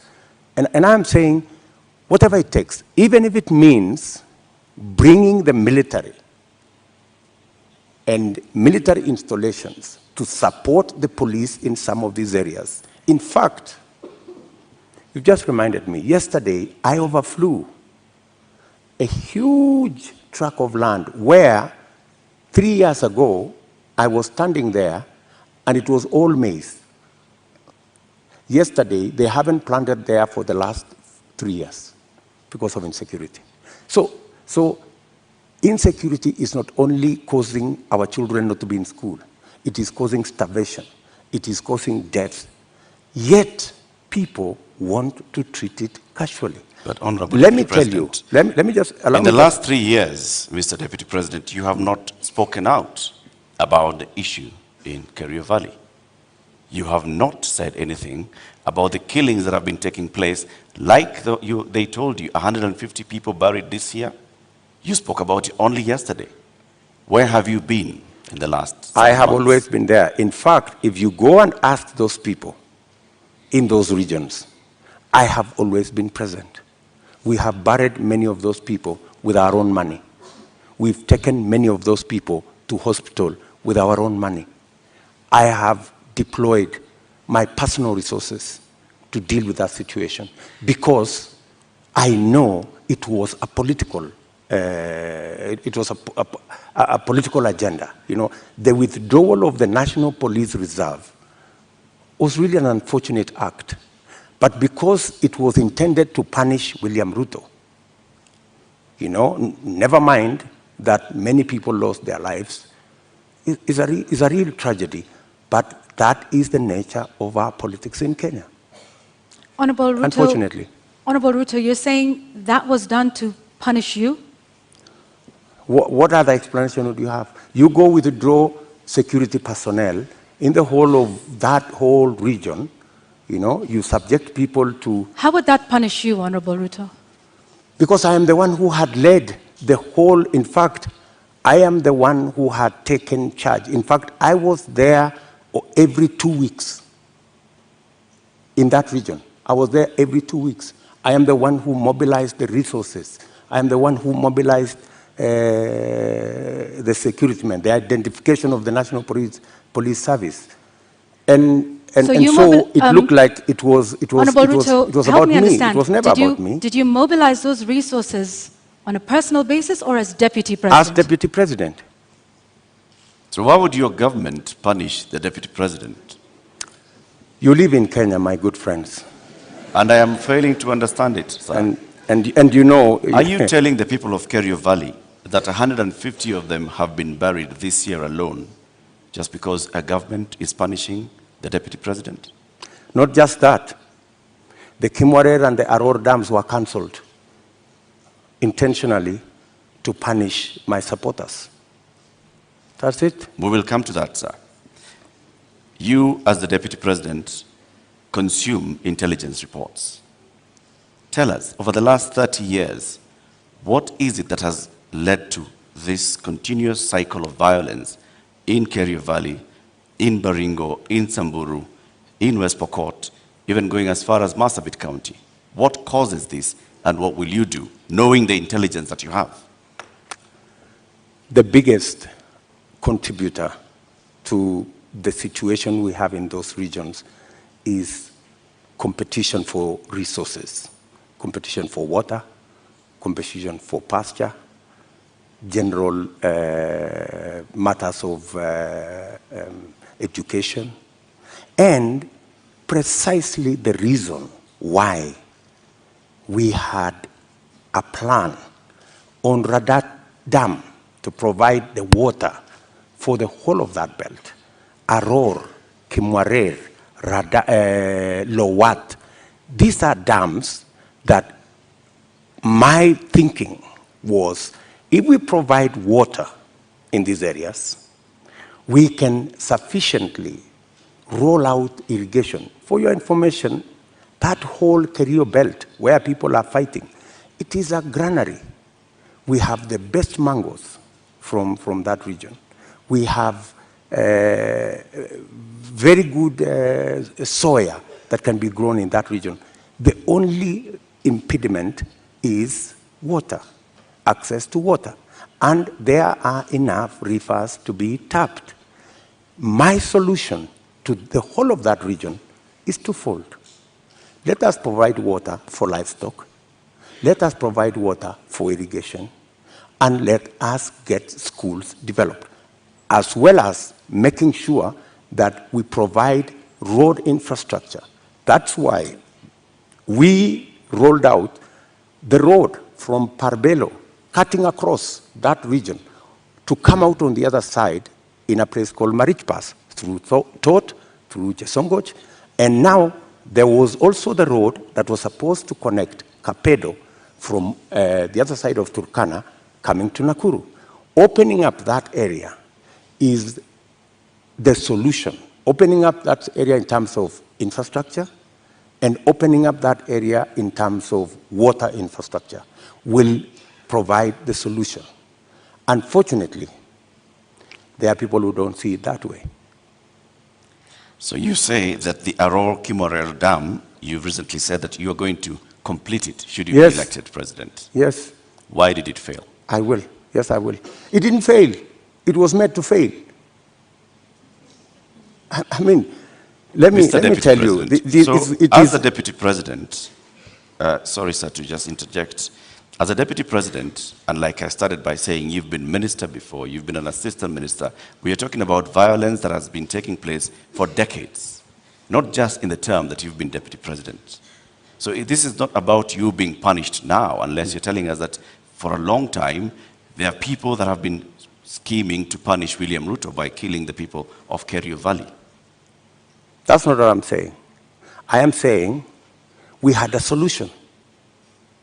We had close to 5,000 National Police Reserve. In fact, we have, we'd even moved a step forward to provide armored vehicles to make sure that we can follow whoever these criminals are, right? We had a plan. Unfortunately, that plan was frustrated. And you know, the plan was, let's provide a National Police Reserve. Then, let us construct the roads. Then, let's provide water infrastructure. And then, let's provide school infrastructure. That way, you ease out people from that situation where they are today to a new environment where they appreciate education, they have food to eat, their animals have water and pasture, and then you can develop that region. In fact, in my mind, that's where the future of Kenya is, because we have huge tracts of land in that region. Honorable And the fact Ruto. that people have been fighting in that region forever doesn't mean that they should continue fighting. Honorable We should Ruto? find a solution. Honorable Ruto, let's go back to the issue of water, and you've mentioned the Kimwarer and Aror dams. And you say that as well was cancelled to punish you? That Well, was some of the cancelled court for filings- political reasons. For political reasons. Well, some of the allegations that have been made, by the DPP in court is that payments were made contrary to the law. They were not processed through the consolidated fund.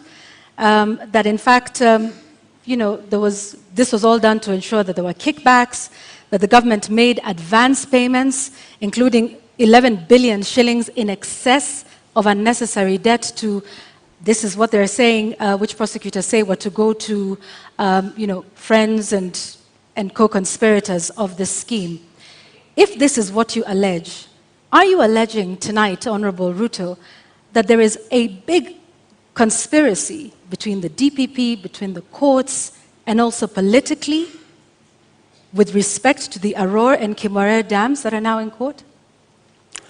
For your information, Aror and Kimwarer were signed at the same time with other government projects, signed by the same companies, funded by the same financiers, and they were signed not with me, witnessed by the President of Kenya. So these are not projects that were cooked at night or in some dark corner, right? How come that the only projects that did not go through is Aror and Kimwarer? All the others went through. That's number one. Number two, today, the government of Kenya is in court because the contractor, with all those allegations that have been made, the contractor has gone to court to demand payment of another 12 billion shillings. I mean, that should concern everybody. There are also suspects in court, Honorable Ruto. Pardon? There are also local suspects in court over the matter. Forget about the court matter here. The contractors are in court in London, and the government of Kenya is already replying to the case in court. And they cannot afford to make it public because it's embarrassing. Why did the contractor not continue with the project? Because he was denied the land where to set up the dam. And that was an undertaking by the government of Kenya, that we're giving you a contract, we're going to give you land, we're going to give you this infrastructure for you to carry out, for you to build the dam. And the reason given then was that, oh, the dam was going to be in a forest. How many dams are in the forest? We have Yamo Dam. We have Yamo Dam in the forest. We have many other dams in the forest. So I think, you know, we have to be honest with ourselves.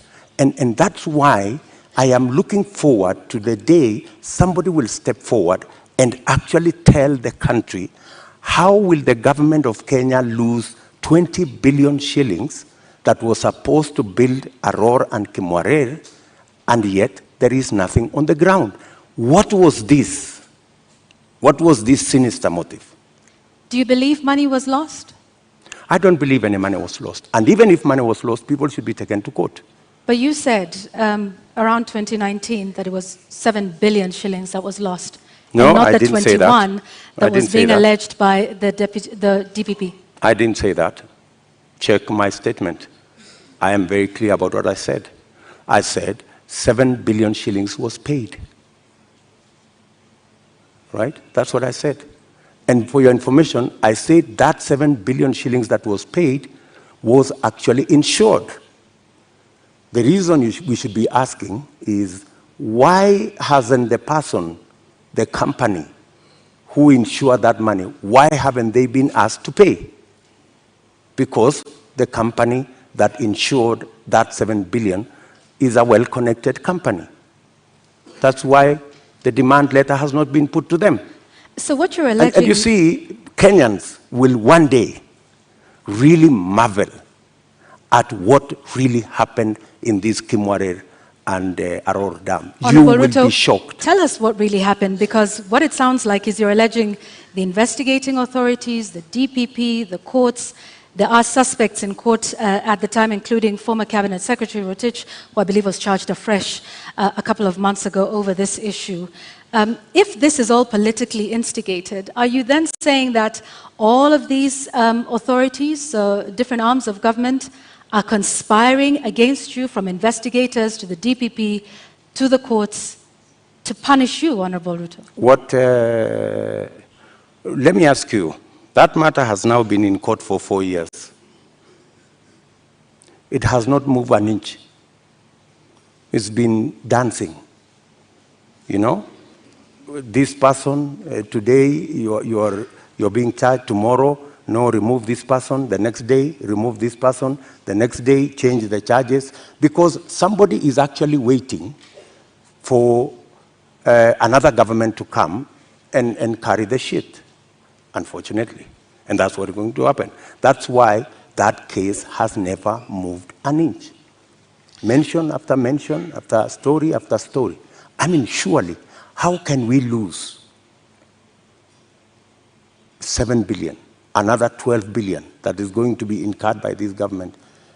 And it's an act of political convenience.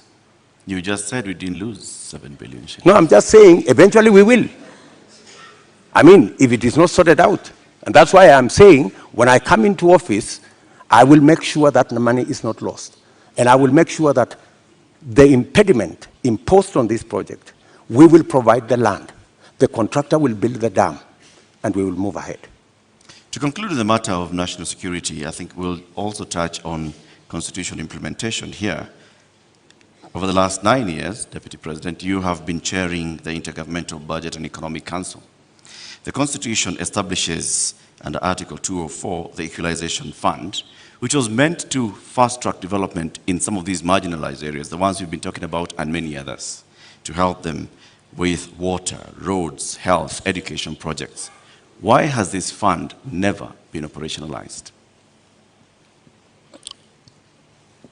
Two things. My chairmanship of the Intergovernmental Budget and Economic Council extends to a limit. The issue you have raised about equalization fund is actually in the ambit of the summit, which is chaired by somebody else, right? As chairman of the Intergovernmental Economic and Budget Council, in fact, governors listening to me today, they know that we did a perfect job, especially when it came to transfer of functions, a function that was supposed to take 3 years. We made sure that we worked day and night because we wanted to get devolution rooted and moving. We completed that exercise in a record 1 year instead of 3 years. We have since worked with county governments, and many of the governors will tell you that I have provided leadership as chair of the council on every matter, whether it was grants, whether it was matters to do with conditional grants, whether it was making sure that there is a balance between what goes to national government and what goes to county governments.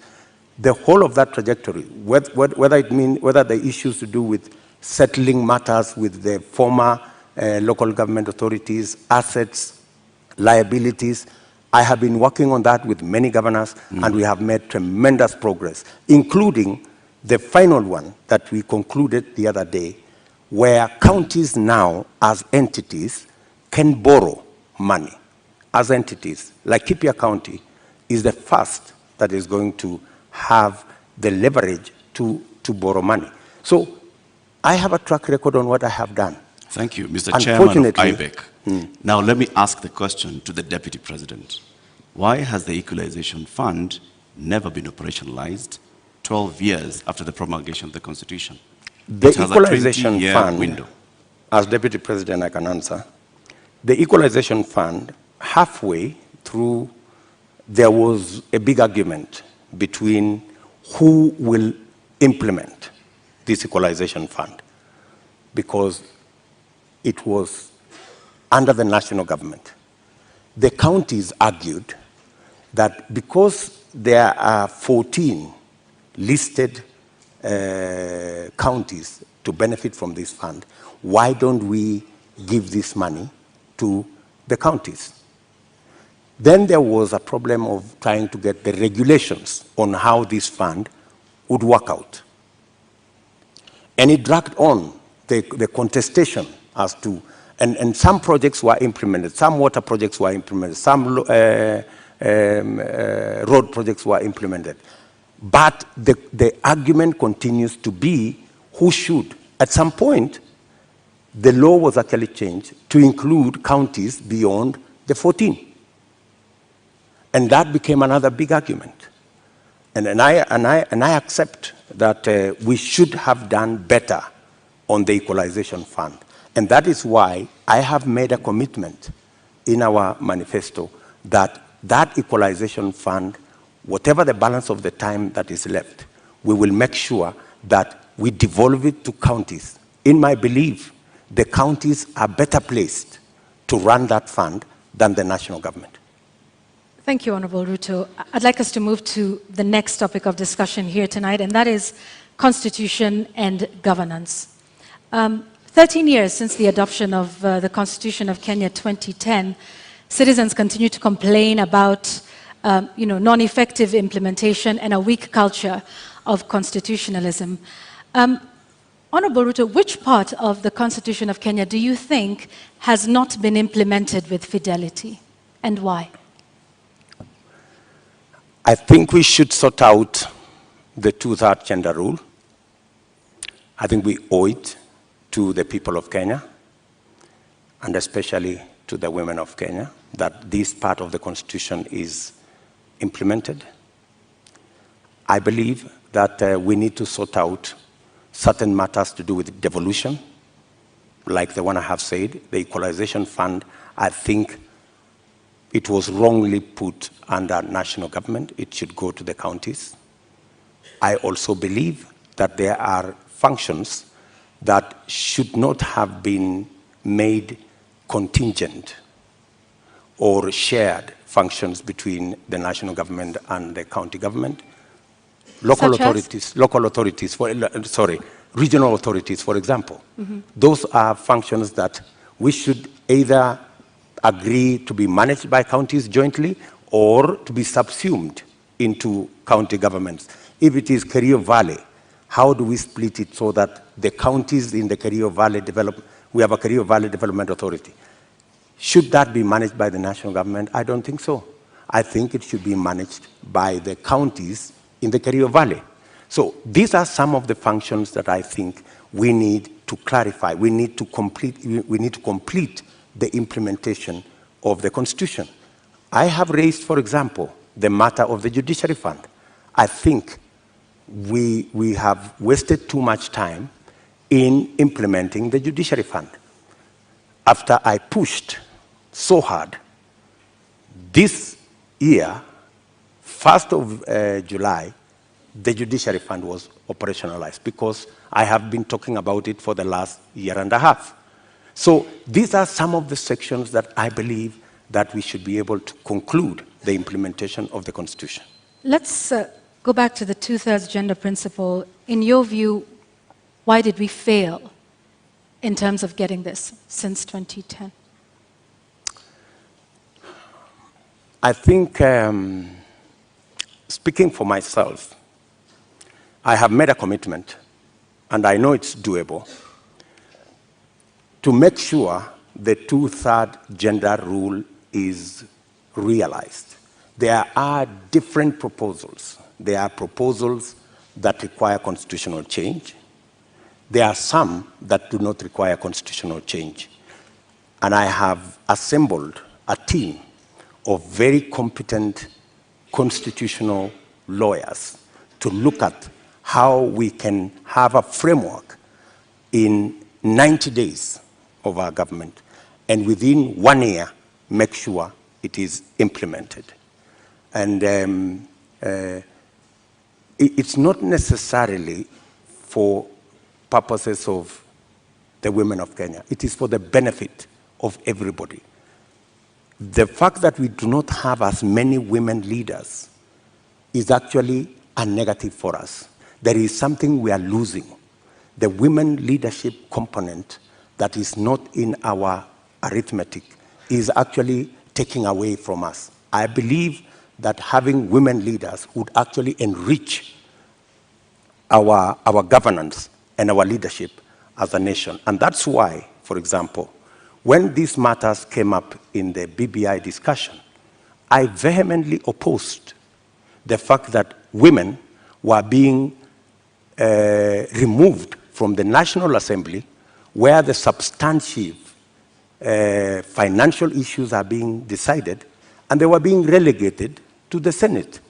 So I was wondering how a right that had been given to the women of Kenya in the National Assembly could be withdrawn, and they are hoarded into the Senate. So that is my commitment to the women of Kenya. Also, on the Judiciary Fund that you've mentioned, you said you will operationalize it. But the judiciary is, by dint of the Constitution of Kenya, independent. So what is this exactly that you will do that operationalizes this fund? You see, independence can be undermined by financial resources. The reason why the judiciary has been raising this issue over and over is because, much as they have their independence, their financial requirements are still subject to other pieces of legislation, which is against the Constitution. The Judiciary Fund is supposed to draw resources directly from the Consolidated Fund. Once approved by Parliament, that should be it. And in fact, because of the push that I have had on the Judiciary Fund for the last 1.5 years, it was actually operationalized in June. So you do have some influence, Honorable Ruto, within this government. If you look at, I have been pushing in the public, because that's what I said. When I said I'm going to set up the Judiciary Fund, I think somebody decided to say, this fellow is pushing too hard. Let us implement this Judiciary Fund so that he loses this card. He cannot take it to the people of Kenya. So you do have some influence. We have achieved it anyway. So you have some influence, Honorable Ruto? Because previously, in this conversation... Of course I have influence. But in this conversation previously, you have said there's limits to what the Deputy President can do. I have influence nationally on pushing agendas. I may not have... Such as disclosure of SGR as Deputy President. I didn't push the Judiciary Fund as Deputy President. I pushed it as a leader. Why couldn't you do that then for a number of the other issues that we have discussed here tonight that you have said you did not have influence over? I have pushed back, for example, on the issue of the BBI. I pushed back heavily, and I deployed a lot of influence.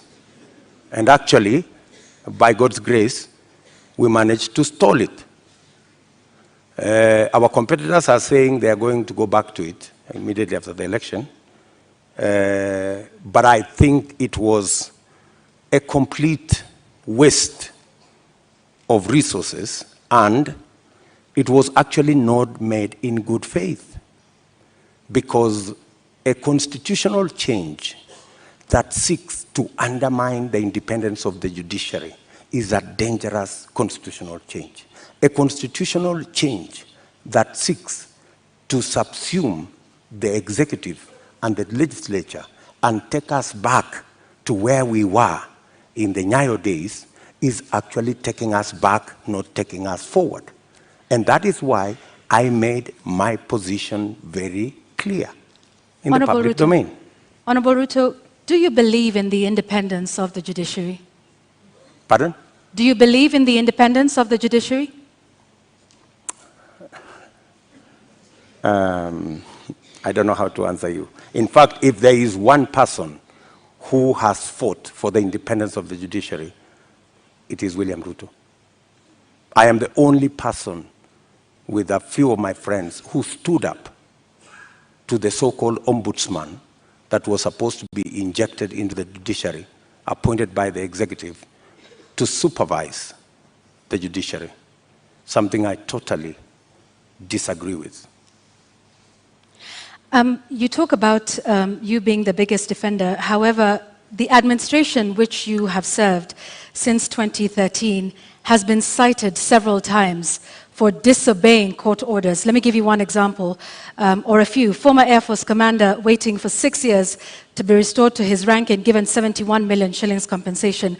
NYS service official injured in the line of duty, yet to receive 3.6 million shillings by the courts.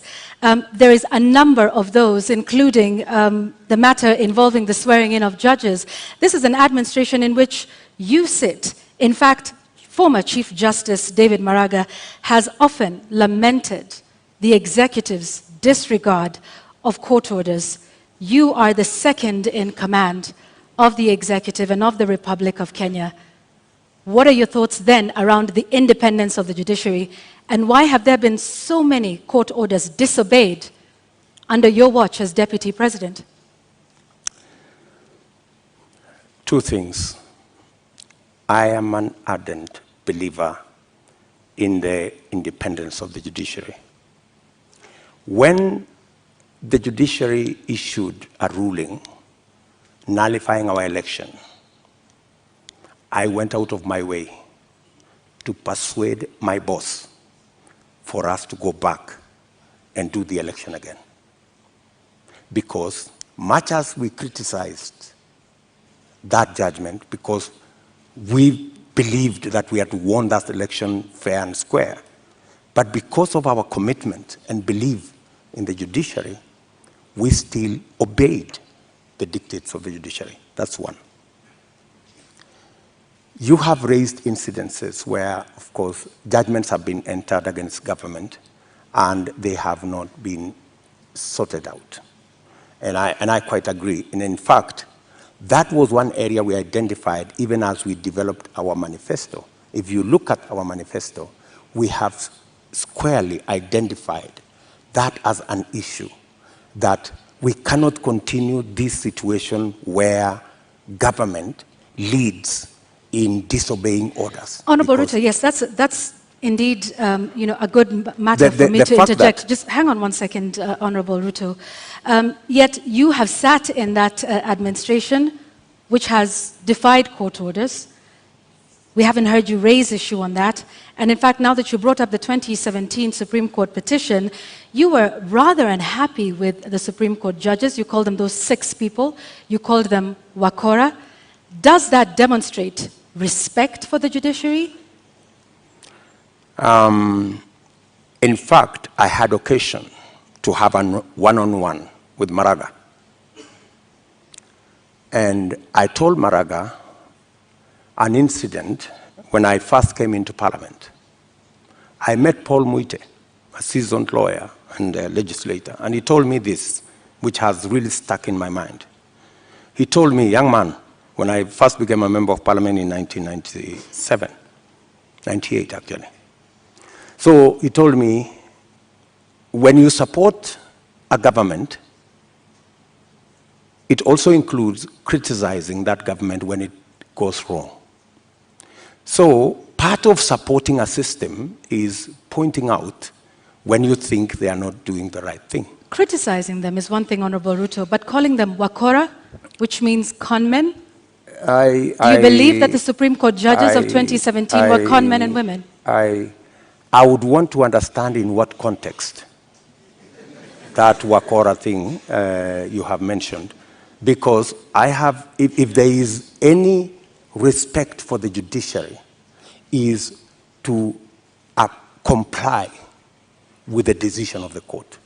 Did we comply with the decision of the court? Yes. We went back to the election. But you haven't in many of the other court orders that we have cited here tonight. We went back to the election. And the admission that the fact that there are so many outstanding issues, and the fact that I have singled them out, and they are part of what I intend to sort out, is actually halfway the solution. I don't think if you look at the manifesto of our competitors, they have recognized that as an issue. I have recognized that as an issue because I believe in the independence of the judiciary. I believe government should lead from the front in obeying court orders. And in fact, we have said in our manifesto, if you read it clearly, it says we will look at all judgments that have been entered against government. And we will develop a mechanism to make sure that within 1 year, we comply with all judgments entered against government, so that even as we drive the country to obey court orders, we lead as government from the front. Let's talk about something else, Mr. Deputy President, and this is with regards to leadership and integrity. Your opponent, who did not turn up tonight, said he could not come to this debate because he did not want to face a man who has no regard for ethics, public morals, or shame. How do you respond to that? Do you sincerely believe that that is the reason why he's not here? I don't think so. I don't think so. My competitor is not here because he doesn't have a plan. He doesn't have an agenda. He cannot articulate anything to the people of Kenya. That's why he's not here. Secondly, my competitor is not here because he doesn't want to answer difficult questions. You know, he's been part of this administration, the handshake administration, for the last 5 years. KEMS happened, and many other things happened. In fact, my competitor could not come here because he's not the real candidate. He's a project. At this moment, Honorable Ruto, just one moment, just to remind our members of the audience that they agreed to abide by the rules of the debate, and that involves no cheers, no jeers, no noise. Honorable Ruto, I'm sorry I interrupted you. Please carry on. Sorry. So, I mean, that's the reason. So these are just scapegoats. You know, he's dodging difficult questions. He doesn't want to answer. His allies, the handshake allies, Mr. Deputy President, there are expectations that are laid out in the Constitution and in law with regards to the character and the values that a leader should have. Do you think when you go out in public campaigns and you use terms to describe your fellow leaders, that demonstrates you as somebody with great values, fit for leadership? I have tremendous respect for all Kenyans and all Kenyan leaders. I have not in any way undermined the public standing of any leader or any person or any Kenyan for that matter. I have not called anybody washenzi. I have not called anybody takataka. I'm just a... Kitendawili? Huh? Kitendawili? I mean, is kitendawili an insult? Uganga? Huh? I think we have all come to understand what kitendawili means. Mr. Deputy President, there's public perception that associates you with a rather good appetite for acquisition of property, particularly land. And this has been mentioned many times. Questionable acquisition of land, this has been said publicly, Taita Taveta, in Transmara, the former Vice President's house, the late Joseph Murumbi, and others. In fact, there was a conviction in court with regards to 100 acres of land that you were ordered to surrender back to its rightful owner and also pay some reparations. Does this public perception affect you? For your information, that's why I am proposing in our manifesto to deal firmly and squarely, institutionally, with a fight against corruption. Because allegations are made, left, right, and center. Any piece of land that I have is legally acquired. In fact, I think we need to discuss the Muteshi land. You've talked about the 100 acres. I was a victim of fraudulent sellers of that land. What the court ordered me to do was to pay for the 3 years I had occupied the land. And they calculated and said the income from this land would be approximately 5 million shillings for 3 years. And that's what I paid. The people who sold the land to me were taken to court for fraudulently selling the piece of land to me. Those people are in court. The Mr. Deputy President, my question was, All these allegations. Taveta land issue. There was that, there's a Taveta, there's Taveta Western land Hotel, issue there's Transmara. As a person, yes. As a person, what does this make you feel when you hear that there's all this public perception about you and irregular acquisition of land? You see, acquisition of property is a legitimate endeavor. How you acquire it, if it is legitimate, you've paid value for it, and I want to tell you, I have paid value for any property that I have. Maybe the whole story is like everything else that has been said, and all manner of allegations have been raised about many people, you know. My competitor, Dominion land has been mentioned about him, Molasses land, so many other pieces of land. Does that make you guilty? Not at all. I think the presumption of innocence and the fact that I can stand up to scrutiny. And for your information, I am probably the politician in Kenya that has been audited, left, right, upside down, inside out, on any matter, you know? And maybe because I have raised my head beyond what many people think I should. If I was a quiet business person, I am sure I wouldn't attract the same kind of labeling that I've been subjected to. How much is enough? Enough is enough.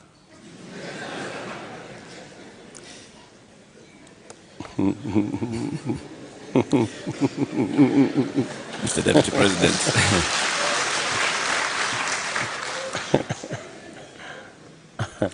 Mr. Deputy President, we'd like to conclude this conversation with the election preparation.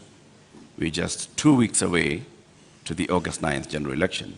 You've previously said that, yes, you are willing and ready to accept the outcome of the election. Are there any circumstances under which you will not accept the outcome of the election? For a minute.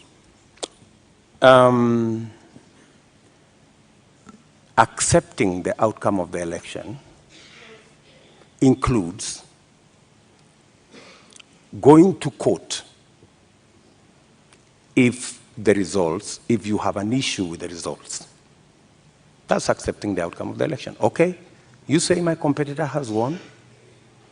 I have a doubt, and I will go to court.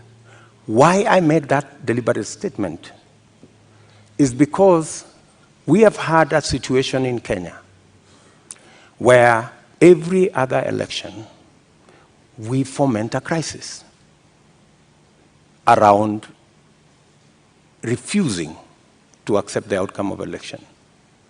And it has cost us lives, property, and many other things. And I needed to be on record, and which I am, that I will accept the outcome of this election. I know that the people of Kenya will make a choice. If it is me, I will prepare to govern the country on day one. If it is not me, I will accept that my competitor has won. If I have any issue, I will go to court and accept the outcome of the court. Honorable Ruto, we've come to the end of this conversation tonight. We would like to give you 2 minutes to give us your closing statement tonight.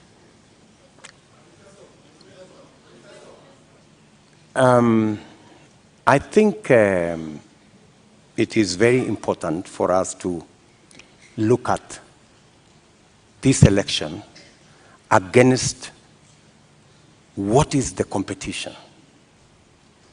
Our competitors have run away from this debate in total contempt to the people of Kenya, because it's not William Ruto who is going to make this choice.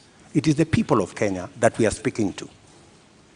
They have very little regard for the people of Kenya.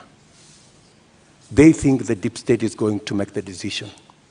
They think that the system is going to make the decision. I want to tell the people of Kenya tonight that they are the ones who will make the decision on the 9th of August. Their vote is what will make the next government happen. And I want to encourage them to disregard the propaganda, the mobilization of chiefs and all these people and the provincial administration and the whole of this contempt and madharau, and tell them, tarehe 9 mwezi wa 8 wa Kenya, ninyi ndio mtaamua serikali ambayo inakuja. Na mimi nawaambia, serikali ya Kenya Kwanza itapunguza gharama ya maisha. Tutahakikisha kwamba watoto wetu milioni 5 wako na ajira. Tutahakikisha kwamba kila mmoja wetu anaweza kwenda hospitali na kuwe na bima ya afya, na tunaweza pia tutahakikisha kwamba kuna maji na watoto wetu wanasoma. Tuko na mpango. Tarehe 9 mwezi wa 8 waamuke, wapige kura, watengeneze serikali, tuende mbele pamoja. Shukran sana, Mr. Deputy President. Honorable Dr. William Ruto, thank you for making the time for us tonight. Thank you very much. That's right.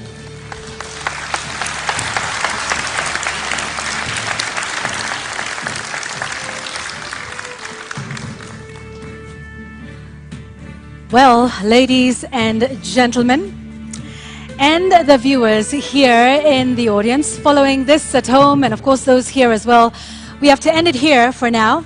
Our appreciation to Dr. William Ruto of the United Democratic Alliance for honoring voters with this duty to a public televised national debate. We thank you again. And indeed, that marks the end of the 2022 Joint Media Presidential Debate Series. The next presidential debate shall come to you without fail, and inshallah, in July 2027, at a date to be announced by the Joint Media Presidential Debate Secretariat. We thank you for watching. My name is Eric Latif of Spice FM and KTN News. And I'm Yvonne Okwara of Citizen Television. Good night.